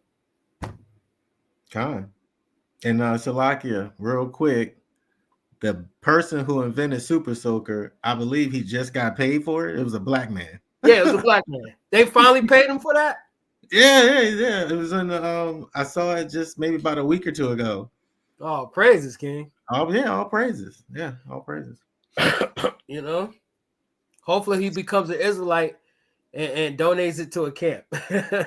Hey, they probably killed that brother. I don't know. I mean, they left the lady from y'all ain't they getting left the lady from Terminator alive. I said they said, "Man, y'all ain't getting no Super Soaker royalties." But now that they paid them, do you see them promoting Super Soakers anymore? You know what? No. It's funny because once they paid that lady from inventing the Matrix and Terminator, I think because they paid her what, 6-7 years ago? The lady who invented the Terminator and her. And then and she didn't really get everything. I mean, that stuff was like billions of dollars. They just gave her a couple, probably like 40-60 million, something like that. But always. Always, man. So you want me to read this one right here? Yeah, Barbecue Shaw, if you would kindly get into that. All right. So everyone sees that Edomite, that devil on the page, which is reference to the Pope, that evil guy, the pervert. So this is from a magazine, and an indigenous youth delegate met with the Pope. Here's what she wants him to do next. The statement repudiates. Thank you. The statement repudiates the very mindset and worldview that gave rise to the original papal bulls. The Reverend David. Real quick, the papal bulls. We always go to that sign of the White Christ, which is Caesar Borgia. His father created the papal bulls, right? The significant one that allows Spain, France, and Portugal, and I don't think the Dutch. I think the Dutch was in cahoots with England, but it allowed them to go into the interiors of Africa and over here on this side of America to claim land, to take the people and enslave the people. That's what the papal bull is about. The doctrine of discovery. This article goes into them repudiated it because it still affects Native Americans and blacks, so-called blacks, Hispanics, Native Americans. To this very day, they did repudiate. He apologized. They did repudiate it, but I think it's still law. They haven't wiped it off the law books as of yet. Right? I guess the brother wants you to read that real quick. Yeah, the papal bull. The papal bull. The papal bull, the history. Papal bulls have been in use at least since the 6th century, but the phrase was not used until around the end of the 13th century. Right. And then only internally for unofficial administrative purposes. However, it had become official by the 15th century when one of the offices of the apostolic chancery was named the Register of Bulls. By the accession of the Pope Leo in 1048, a clear distinction developed between two classes of bulls of greater and less solemnity. The majority of the great bulls now in existence are in the nature of the confirmations of property, of charters of protection accorded to the monasteries and religious institution. Okay, that makes sense. In an era when there was much fabrication. I think he took it away. Kind, but that's basically talking about what you were talking about, stating what you were saying about the fabrication and them going in there in order to they fabricated things in order to make this a thing to enslave and conquer and take over. John, I got a much That's better right. article, but I just wanted to get this out real quick, and then the video will expound on it even more. Okay, so let me continue. All right, so I'm gonna start over. The statement repudiates the very mindset and worldview that gave rise to the original papal bulls. The Reverend David McCullen, executive director of the program for discerning leadership based in Rome, told NPR, it renounces the mindset of culture or racial superiority, which allowed for the objectification or subjection of people, and strongly condemns any attitudes or actions that threaten or damage the dignity of human person. Here's a brief guide to discovery doctrine and why the Vatican's move is historic. Yeah, that was cap. Yeah, it is big time. The doctrine came from papal bulls in the 15th century. The doctrine was laid out in a series of papal bulls or decrees. The first one was issued in 1452. Now, real quick, these are the official ones. The ones he brought up in that article before, these were unofficial papal bulls. These are the official ones, backed by the Catholic Church and the Holy Roller Church. Go ahead. Yeah, they authorized colonial powers such as Spain and Portugal to seize lands and subjugate people in Africa and the New World as long as people on the lands were not Christians. And that New World is America. Go ahead. Scholars widely note three bulls: Pope Nicholas V, Dum Davus, and Romus Pontifex, and Pope Alexander VI, and into Carata 1493. Later popes revoked. Real quick, that Pope Alexander VI of Rome is Caesar Borgia's father. Right. Go ahead. And later popes revoked the decrees, but the damage was done. The papal bulls were not considered valid just 30 to 40 years after they were first issued. They were in fact abrogated legally and nullified by the Vatican by the late 1530s, McCullen told NPR. Right. Now let's grab this video real quick. Right. We ain't got to get the Doctor on Discovery. I want to grab this video real quick.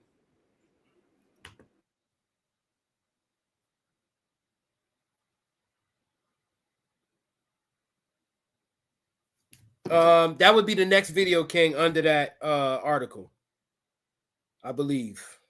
Let me double check. Double check. Yeah. Warning. Don't believe the AI trading hype until you watch this entire video. Hi, I'm No, that's not it. That's not it, King. Not that one yet. Not that one yet. Should be a Canada's indigenous leaders no Pope apology. Should be that video. No Pope apology. An historic Vatican meeting. It's like a 2-minute and 43-second video.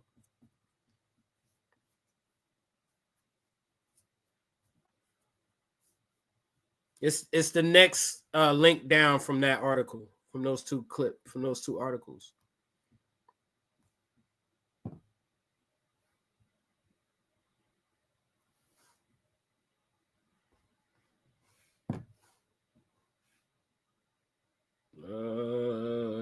Let me see here. Yep. Beautiful. Reader, play the tape.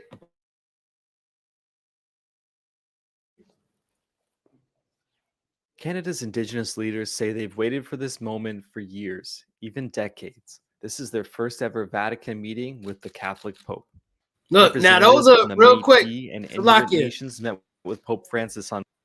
Pause that. Those are $5 Indians. Those aren't real Native Americans, right? Those are $5. There's no way the Pope is going to have real natives around him.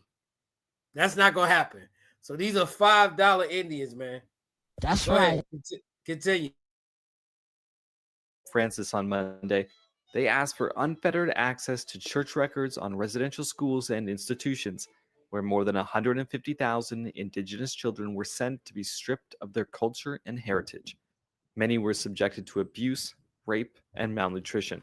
The president of the Métis National Council, Cassidy Caron, said Francis was attentive during the meeting, but no apology for the church's role in the schools took place. He listened and he nodded along when our survivors told their stories. And, you know, our survivors did an incredible job in that meeting of standing up and telling their truths. Some residential school survivors, like Martha Gregg, say an apology is needed. A genuine, heartfelt apology would be a first step to start wanting to start healing. Salakia. But more so Pause for that real my quick. So you notice she wasn't in the meeting. She didn't get to go meet the Pope because that's a native, right? That's a native woman with native ancestry blood, right? Who was in those meat market schools that the Catholic and the Vatican set up in Canada to torture, rape, molest, grape, molest, and abuse these kids for years. They set up a system where they would have a train come through your town, and you would have to put your child. They was taking infants, kids is 1 year old, 2 year old, kids as old as 10, 9, even teenagers. And if you didn't put your child on that train to go to this spot in Canada, you would get abused, beat up. You would sometimes even get killed, ran out of town, however they wanted to do it. But they was setting up these schools so these kids could learn how not to be native. So when they came back home, they didn't know their language, they didn't know their customs. You got a lot of American associations that would say, "No, we're not Israelites. Why are these black people telling us we're Israelites?" Because you are. Just because you say you're not, you have to prove that. Based on the customs of your people, you follow the script in totality. There's no other people that follow it except for the Native Americans, Hispanics, and Negroes that follow Torah that closely. Nobody on earth. You understand? So don't let these native, and they'll be on Clubhouse and they'll be on YouTube. Oh, we're not Israelites. We're not Israelites. They're going to argue with the scholars. Go argue with the conquistadors who was here, who met your great-great-great-great-grandfather. And he told him he was a damn Israelite. You go argue with them. Don't argue with us. Because the information is out there as you're about to see. You go argue with this brother from Brooklyn who's got a Brown master's degree or doctorate degree in that subject of the Native American conquest of the conquistadors, which were backed by the Roman Catholic Church through the guides of the paper bull. You go argue with him. You don't want to claim your true native nationality? You go argue with people like that. And then you tell me, oh, you're not the native, you're not the Israelite. You're not Gad, you're not Reuben, you're not Issachar, Naphtali, Simeon, Ephraim. You go argue with him. Go ahead, play the video. Former students, and a lot of them have now passed away. So, but it's also their children that are affected as well. So it would mean more so important to them to move on. Residential schools came to the public's attention again last year with the discovery of the remains of 215 children at a former site. Hundreds more unmarked burial sites have been found since. The Truth and Reconciliation Commission in 2015 called the practice of sending children to the institutions cultural genocide. The last residential school closed in 1996. Untold numbers have now left us without ever having their truths heard and their pain acknowledged, without ever receiving the very basic humanity and healing they so rightfully deserved. That is nothing short of a travesty, both of justice and of conscience. And while the time for acknowledgement, apology, and atonement is long overdue, it is never too late to do the right thing. Caron said she was not disappointed with the lack of an apology on Monday because the Indigenous want him to do so in Canada. Vatican sources say the Pope will likely be making a trip this summer. God, all praises. He's gonna make a trip not to apologize. That's what he's gonna do. He's gonna say, "Get over it. We ain't giving you nothing." All right, let's get into this rest of this material. We're doing good. All right, Abner. I need the book, The American Indians. The American Indians. Yeah, Canada unmarked graves. Yep, they did. They carried out a genocide, and it was all legal, like, right? But we unfortunately we can't, we got more information to cover and almost a 20-minute video to watch. So I need the American Indian.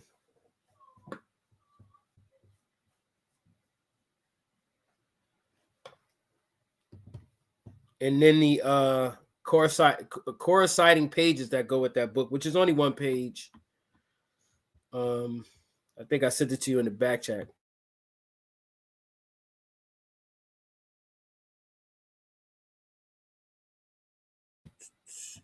Yeah, while he gets that, real quick, let me get what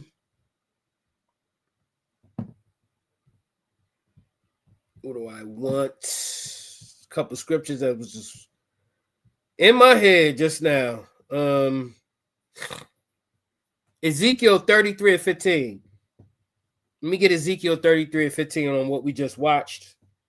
Let's bring that out.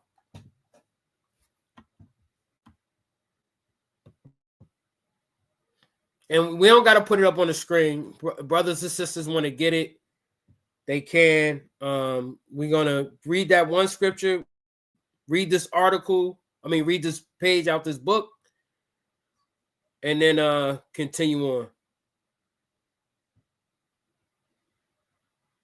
Ezekiel 33 and verse 15.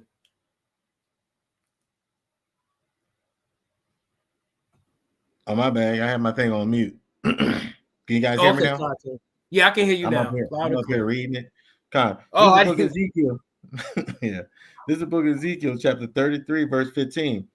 If the wicked restore the pledge, give again that he had robbed, walked in the statutes of life without committing iniquity, he shall surely live. He shall not die. If the wicked restore the pledge. Now, this is talking about Israelites, but this can easily be applied to you heathens, right? Because you're going to keep the law, statutes, and commandments. So you might as well do it now. You might as well start doing it now. Bring it out. If the wicked restore the pledge, give again what he had robbed. You robbed my brothers and sisters, my aunts and uncles of this land, man. Right? Walk in the statutes of life. How you going to walk? You're going to serve the Israelites. That's how you walk in the statutes of life. Without committing iniquity. Without sinning against us. He shall surely live. There goes your Gentile salvation. He's going to live like a slave. He shall not die. Because we're going to need somebody to build the kingdom. Bring it out. I need somebody to fetch my shoes. Somebody got to make this breakfast, man. That's right. Somebody got to make this dinner, man. You can't be dead doing that stuff. You're going to live, but you're going to live under my conditions. Because we saw how it is when you run the earth. We saw what you did to the animals. We saw what you did to the atmosphere. We saw what you did to the economy. You can't be trusted with this place anymore. So the rightful owners are going to take it back, man. Let me get Jeremiah. I'm on a little tangent. Let me get Jeremiah 25. Jeremiah 25, all right. Hopefully I can catch this before we Jeremiah 25? Yeah, Jeremiah chapter 25, start at 12 through 14. This is the book of Jeremiah, chapter 25, verse 12. And it shall come to pass when 70 years are accomplished that I will punish the king of Babylon and the nation, saith the Lord, for now, their iniquity. This is talking about Babylon specifically, but this is duly prophetic because Babylon is in Iraq and it still exists to this day. That land wasn't destroyed. The people weren't totally wiped out. The Persians and the Medes didn't destroy, utterly waste Babylon. This is talking about America and her allies. Go ahead. I will punish the king of Babylon and that nation, saith the Lord, for things, and will make it perpetual desolations. There you go. Perpetual. And I will bring upon that land. That's okay. We got a delay. Keep going, Ken. Verse 13. Verse 13. And I will bring upon that land all my words which I have pronounced against it, even all that is written in this book, which Jeremiah have prophesied against all the nations. 14, King. For many nations and great kings shall serve themselves of them also, and I will recompense them according to their deeds and according to the works of their own hands. According to the works of their own hands.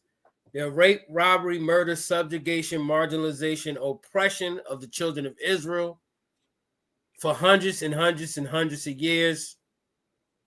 You've been a terror on this earth. You've been a terror to the Japanese. You've been a terror to the Chinese. You've been a terror to the Ishmaelites. You've been a terror on this earth. And we're going to take you, subdue you. You're Leviathan. And God's going to give us the power of David and God. And we're going to take you and we're going to subdue you and we're going to lock you up where you deserve to be.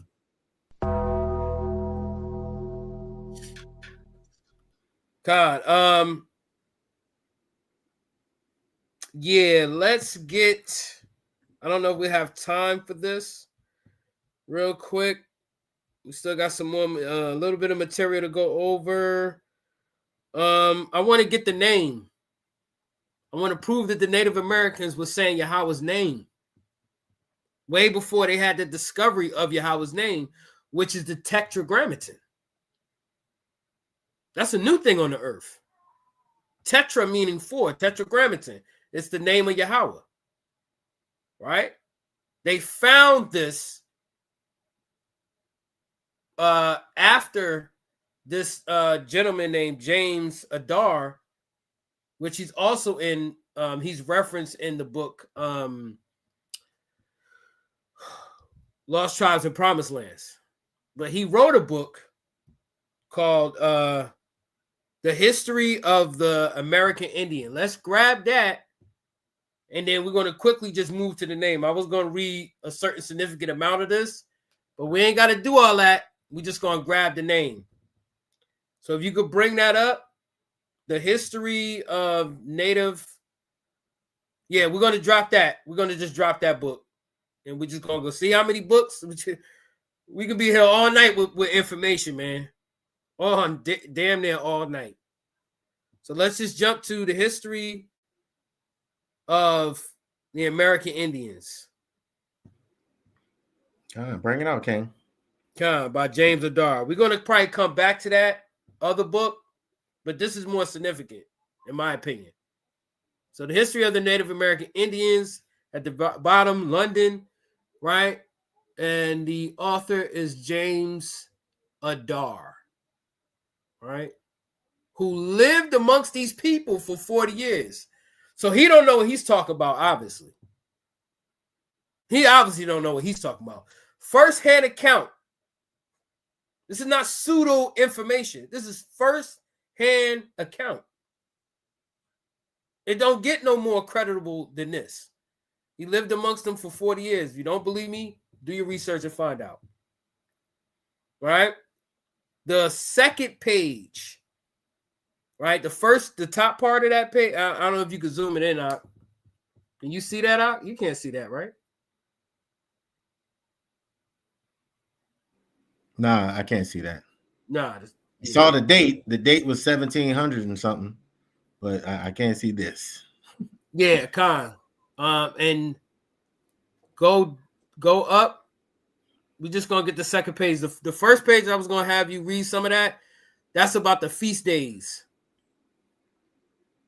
right? Because they was keeping the feast days. They was keeping the Passover. They was keeping the Day of Atonement. They was keeping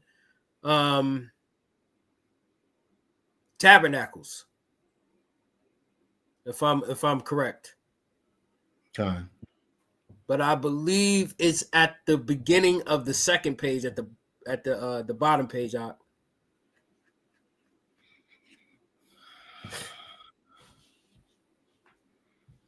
Hold on, I think I got it over here. Let me look on my. Let me see if I can send him a better copy of it. Salakia, Baba Kushar, bear with me. Akium, bear with me. Let me look on my WhatsApp.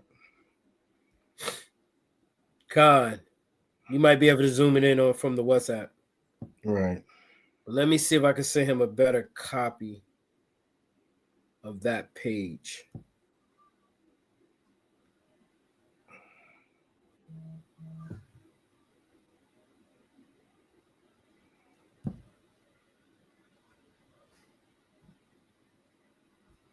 Barbecue Shaw, y'all. We're gonna get it together, Akim. Okay, I got it. So you said, is it the second page? The second page is 95 or 96?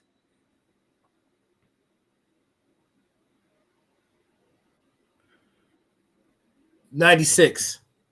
Okay, 96. Yeah, okay.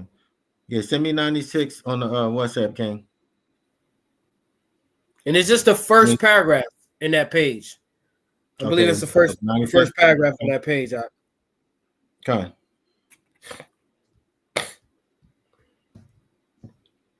I believe so. I think it's the first paragraph. All right. Page 96. All right, okay.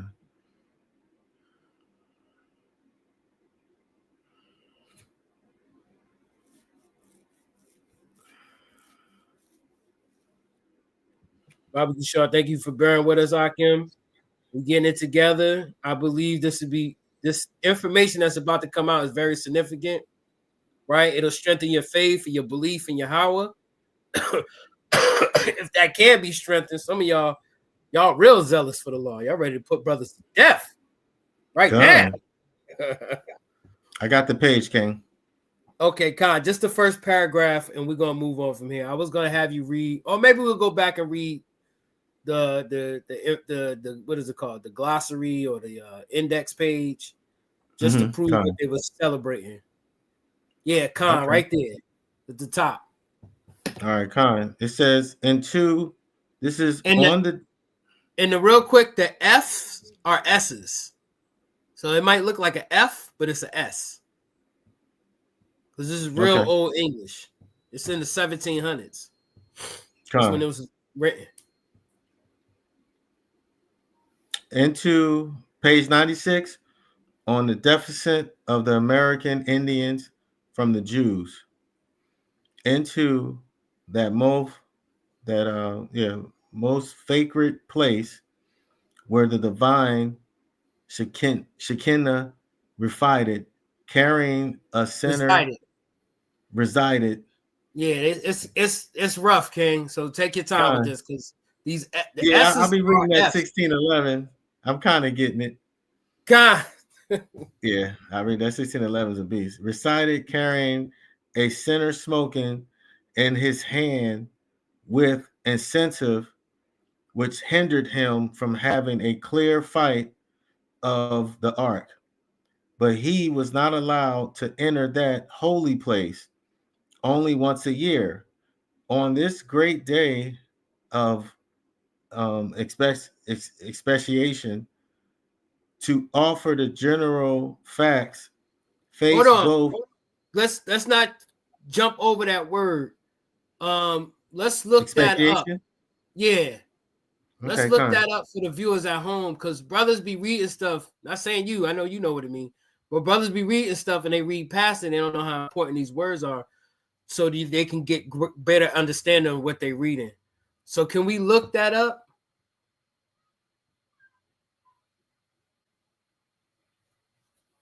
Right. Let's find out what that. Let's learn a new vocabulary word, Akim.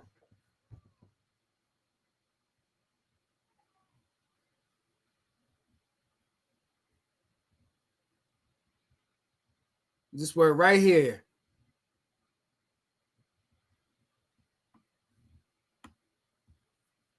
Let's see if we can get the Google Scholar on, or the Google on, for the definition of that. We don't need the etymology. We just need the definition of that word. Barbecue Shaw. Oh yeah. For some reason, I muted. Okay, so the definition of expiation: the act of making amends or reparations for guilt or wrongdoing. What is that? Atonement. What atonement? That's what I was getting to. I didn't think it was going to put it in there, but that's the feast day. That's the atonement. We're atoning or repenting.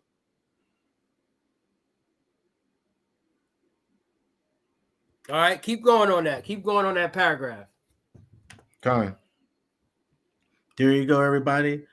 Expiation, the act of making amends or reparation for guilt or wrongdoings. Atonement in the Oxford Dictionary. So we're just talking about the Feast of Atonement, or the Day of Atonement. That's what this is going into. Right?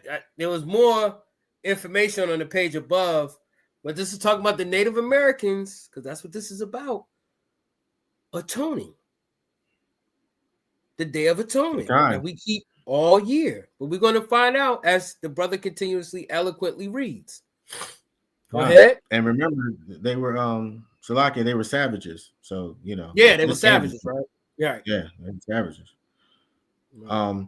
But he was not allowed to enter that holy place only once a year on this great day of expiation, to offer the general sacrifices, both for the sins of the people, or Salakia, both for the sins of the people and of himself.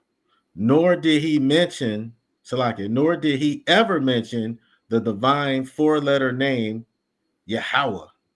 Right? He wa. Right? But we all know that's saying Yahweh. So I don't know if the James Adar wrote it down this way unintentionally, but here you go in bold print, the name of the Father. Yo-he-wa, or Yahweh, how we say his name. Now this was written in 1775. And I'm gonna prove when the archaeologists dug up that name. And it was way after 1775. So either the natives are indeed the children of God, because they're saying his name in that specific way, knowing how to do a bold print. Not saying they wrote this, but they told him, well, if you're going to put the Father's name, you better put it bigger than all the other letters, right? That's what the Dead Sea Scrolls display. It has to be big on the paper. Go ahead. Mm-hmm. Except on this great day when he befuddled the people. Bless the people. God, told them them S's is tricky, Doc. Yeah, they look right. like F's. God, King. So let me prove to y'all. Let me send this to the brother. I don't even know how to do it. I'm gonna send this to the brother, and he's gonna display this on the screen. Yeah, hit where it's the screen with the plus in it. Yeah, I'm getting the hang of it now. If you could put that up, brother, I appreciate it. And then this one. And as he puts them up, you could just read them. Time.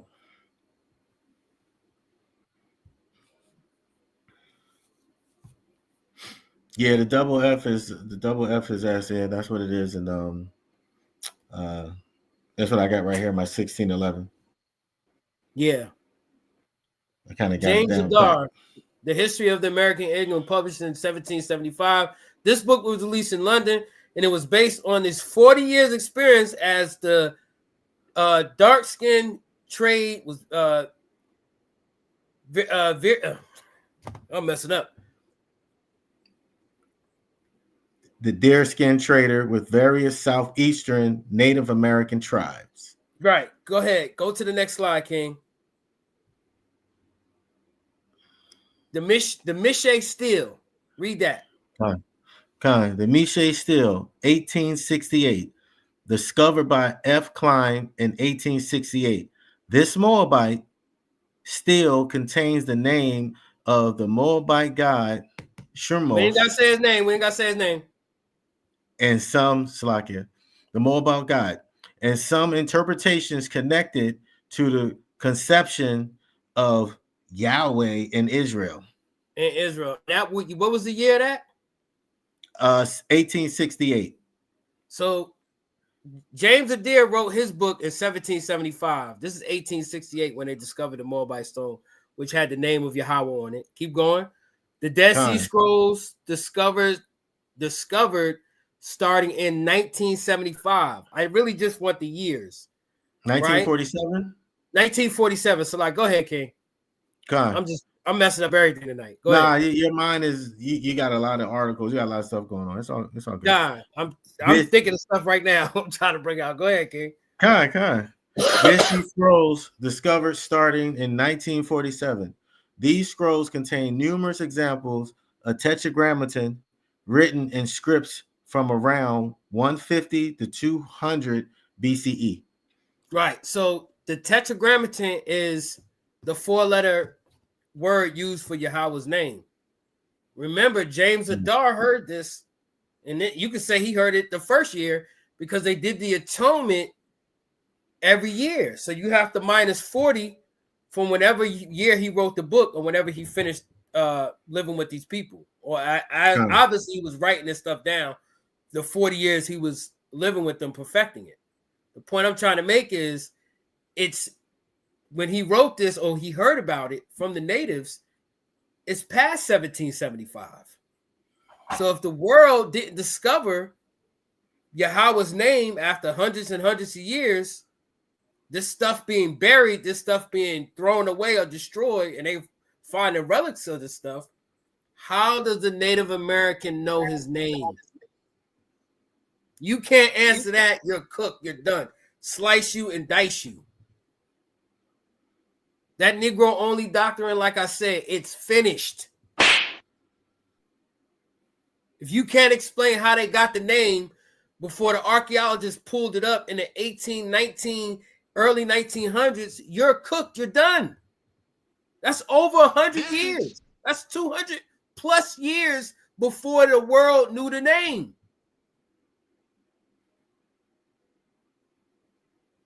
I just got to pause right there.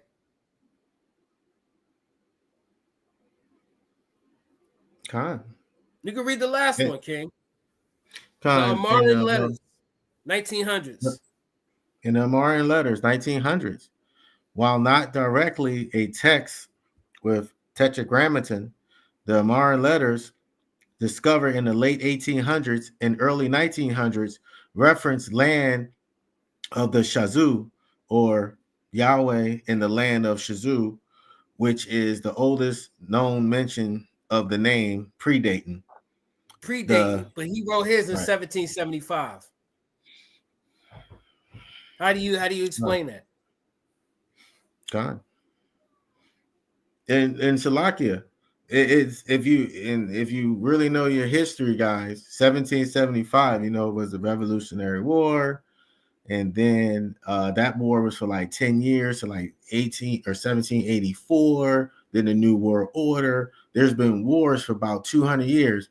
And then the Renaissance, all this stuff, well, the Renaissance predates that, but all this stuff makes sense. It's a track record, and the whole time they're doing this massive Renaissance, trying to just cover up everything, and they're just dropping crumbs everywhere.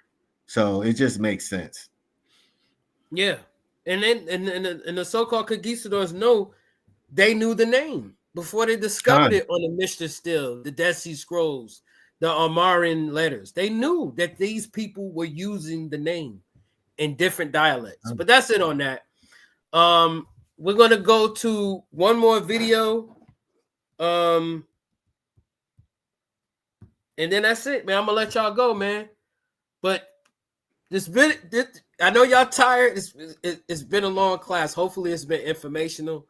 Hopefully, y'all learned something today about screenshots, about where to get the information for free, how important this is to share with your family and friends, not to celebrate this wicked day, because this is a great people. It's God's peculiar people that these people have destroyed, man.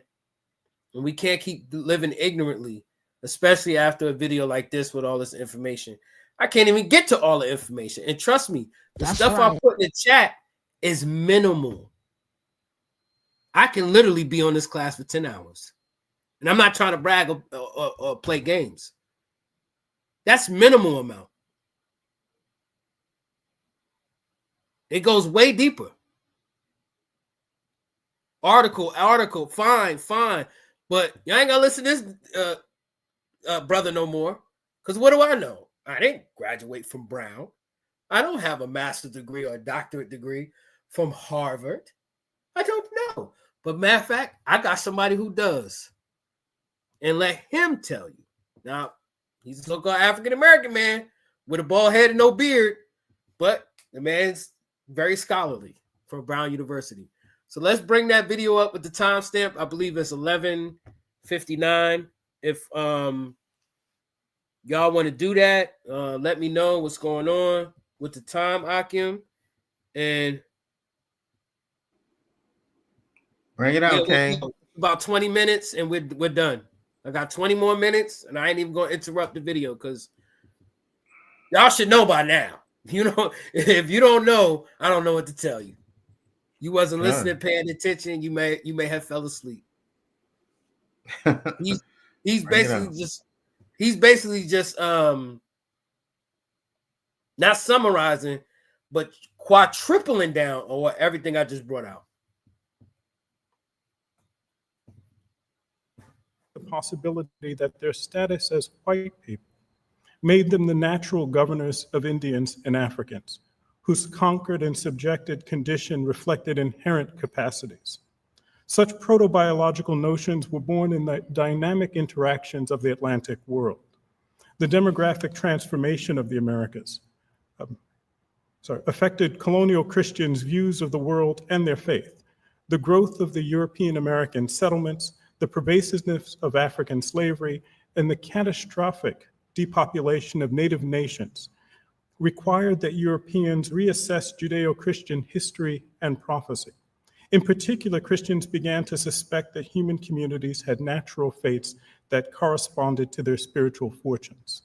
Speculation about the natural destinies of varied populations of people were the beginning of a re-envisioning of Europeans' relationships to all the people of the earth. And the conquest of Native American nations and the rise of the African slave trade were early and continuing accelerants to this process. Race-making in the Atlantic world, in short, was not a project, but it was, in fact, a series of consequences. Ideas that explained and legitimated the enslavement of Africans were also deployed to justify the uprooting and destruction of Indian nations, and then moved unbound through Western thought. Intellectual assaults upon colored peoples informed Christians' responses to all subject peoples. The century-long descent of the Indian in the English mind, for instance, from lost Jews destined for Christianization and assimilation to a savage and inferior race fated for extinction, was one branch of a body of social ideas that transformed the intellectual and institutional cultures of Europe and the Americas. Those ideas had histories. Christians believed Indians to be a lost tribe of Jews. Catholic missionaries in the Spanish colonies, like their Protestant peers, felt compelled to address the lineage of Indians, which had consequences for Christians' relationships with Native America. Early Spanish invaders looked for resemblances between Indian cultures and Judaism, and commonalities between indigenous languages and Hebrew. As we know, Christopher Columbus brought Luis de Torres, a converso, with him as Hebrew interpreter to the people who he might meet on the other side of the world. By the 1560s, Spanish clerics were debating whether Indians were descendants of one of the lost tribes of Israel, or if perceived similarities to the Jews were products of a satanic manipulation intended to render them useless to the Christian God. Protestant colonialism brought equal enthusiasm for discovering the Jewish origins of Indians.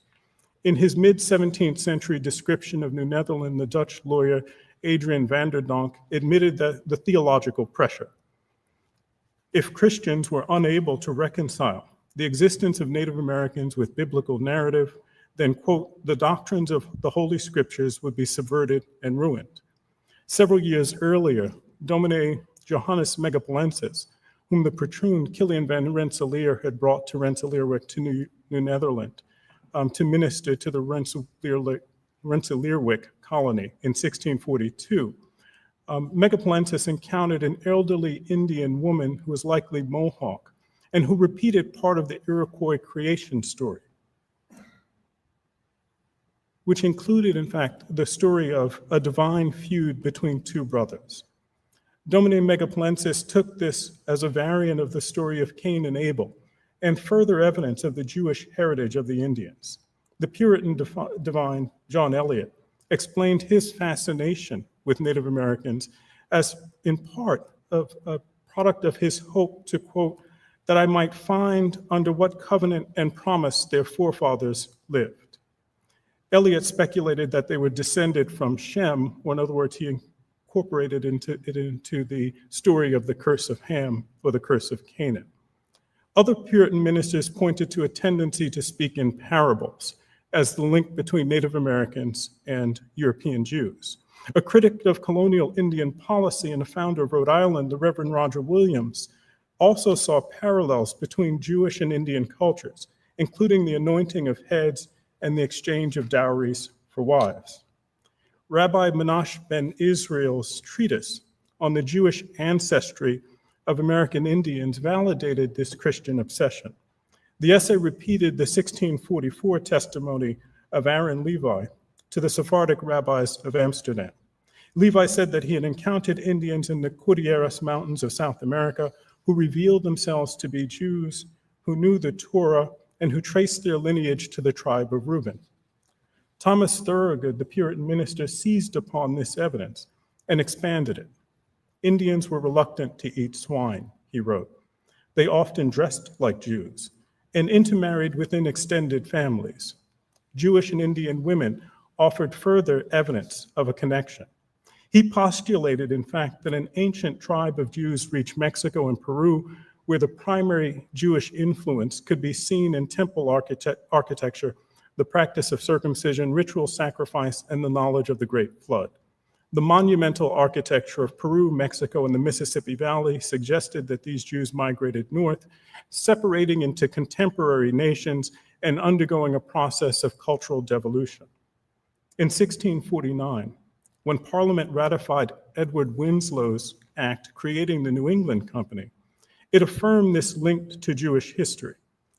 The Society for the Propagation of the Gospel in New England, to the native people of New England, the first of the great British missionary companies and the model for the ones that will actually be constructed in England and Scotland, actually here in New England, becomes critical to this moment. The New England Company promised that education and evangelization of Indians would quicken the conversion of Jews and fulfill biblical prophecy. Missionaries were learning Native American languages, baptizing many indigenous people, and beginning the process of bringing Christian Indians, particularly children, into the English towns and households for education and apprenticeship. A work of God, in short, had begun in New England, and Parliament sought to hurry its course. Its progress required, quote, that fit instruments be encouraged and maintained to pursue it. Universities, schools, and nurseries of literature settled for further instructing and civilizing King. them. You can stop it right there. You can stop it right there. In New Spain. Pause it real quick. I want you to go to the very beginning of this video, so people don't think I hired this guy to say this stuff. I want people to know his accolades. Why is he creditable? So we're gonna watch. Where is this taking place and who he is, and then we're gonna jump to 56 minutes and 14 seconds. So we're gonna play about 2-3 minutes of this, so you can play it.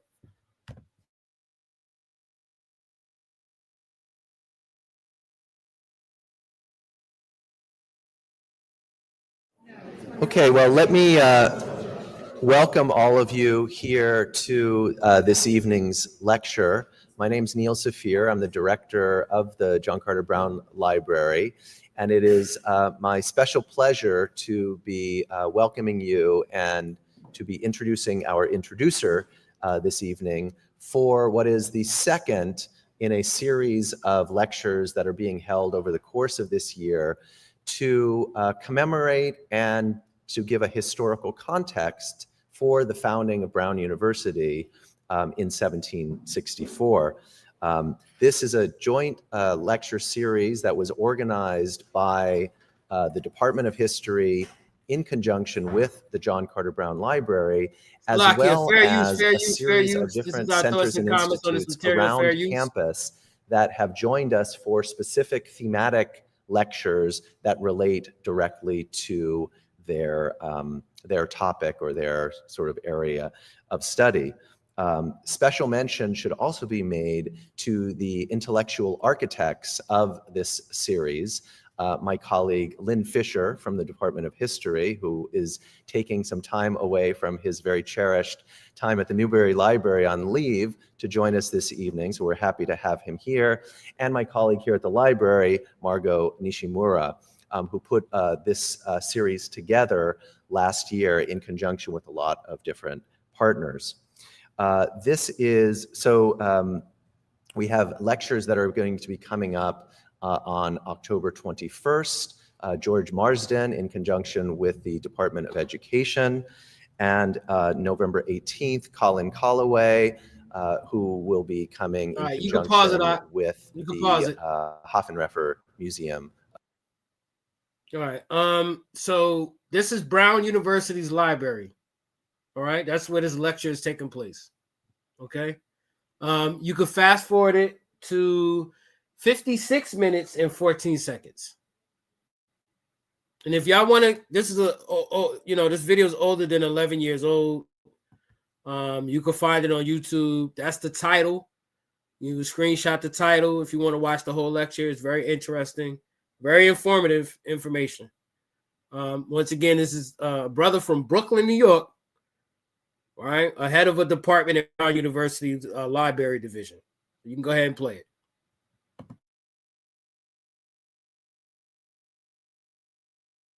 Alone prove divine favoritism. God intended the Americas he wrote, quote, for a new enlargement of Japhet, reclaiming the curse of Canaan from the Old Testament.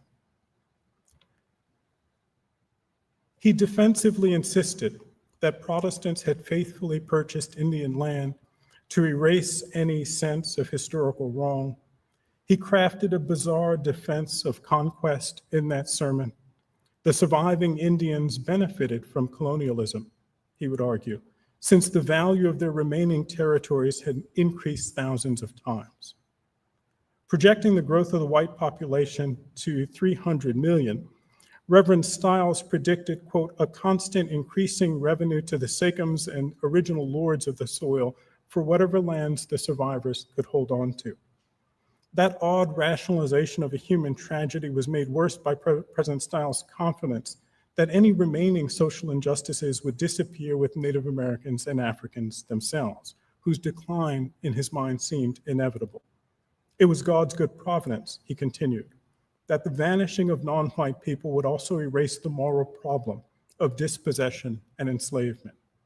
Breaking with a long theological tradition, Stiles in fact rewrote the Old Testament narrative that explained the rise of slavery in the Americas. Filled with allusions to superior blood and other suggestions of European supremacy, President Stiles' sermon exposed the tight braiding of 18th century thought. Quote, can we contemplate their present and anticipate their future increase and not be struck with astonishment to find ourselves in the midst of the fulfillment of the prophecy of Noah? Jewish merchants and Jewish students in the colonies may well have found some social freedom, but it was in an unstable, treacherous, and situational whiteness. The passing of the matriculating Indians and the coming of the Sephardim was not, in fact, an inevitable step in the development of the American colonies. The inclusion of Jews resulted from the evolution of new arguments about human populations. I grabbed one too many pages when I switched over. Okay. It might well be seductive to read the story of the emancipation and rise of the Lopez and Rodriguez de Rivera families as a singular tale of Jewish redemption and African persecution. But that focus risks diminishing the actual saga of modern slavery. Jews in the transatlantic slave trade and living in the Christian slave colonies operated within an evolving racial civilization from which few subjugated people would escape. Racial beliefs created space for the social incorporation of Jews in the Atlantic world precisely at the moment that they began to question the humanity of Jews in the Atlantic world. The ascendance of biological racism that questioned the humanity of non-European people also redefined social relations among people of European descent. Early racial categorization traced human color and geography, Asians, Africans, Europeans, and Americans, but it did not take long for Atlantic intellectuals to question whether such regional and complexional fissures were the only evidence of divine or natural favoritism. If dark skin was a timeless indicator of inferiority, then there were likely also indicators of Jewish cultural, spiritual, and even biological inequality. In fact, the very history of frustrated Christian missions and failed conversion crusades made Christian anti-Semitism receptive to racialization. Jewish emancipation was neither absolute nor unconditional.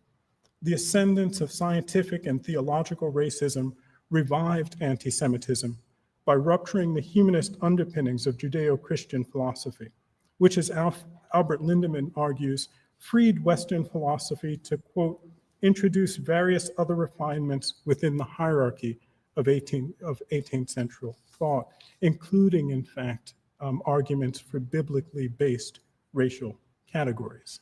In the end, then, what part of the reason why this moment in 18th century history becomes so important to us is that, in fact, actually, it really calls for us to think carefully and critically about the ways in which the histories of African Americans, Native Americans, colonial Jews, actually get braided together in the 18th century world and can never be understood without reference to each other. Thank you. Hey, real quick. When you go through this, if you decide to watch this lecture, whatever, you think it's boring or whatever you want to think. When he says colonial Jews, he's talking about Jews that came over from Spain. So these were what you would call melanated people or dark-skinned people. All right. And how the lifestyle of the people who got off the slave ships to the lifestyle of the natives were essentially the same. And they looked out for one another. So they were placed as subordinate to the superiority of the white conquistadors, the French, the Dutch, the Spanish, the Portuguese, whatever, however you want to call them. I wanted to finish. It was one question. Matter of fact, we ain't gotta get it. If y'all want to watch it, it's all good. Y'all can watch it. I don't even think the latest question was that interesting, but she had a question about the natives being of the lost 10 tribes of Israel. And as you can see, the entire crowd is Caucasian, so to speak. I did want you to play the video so he can announce where he was from. So I don't think I'm lying about that. So if you can, I don't know where it is in the video. I think it's like the next minute. When he's talking to somebody's going to ask him a question, he tells him where he's from.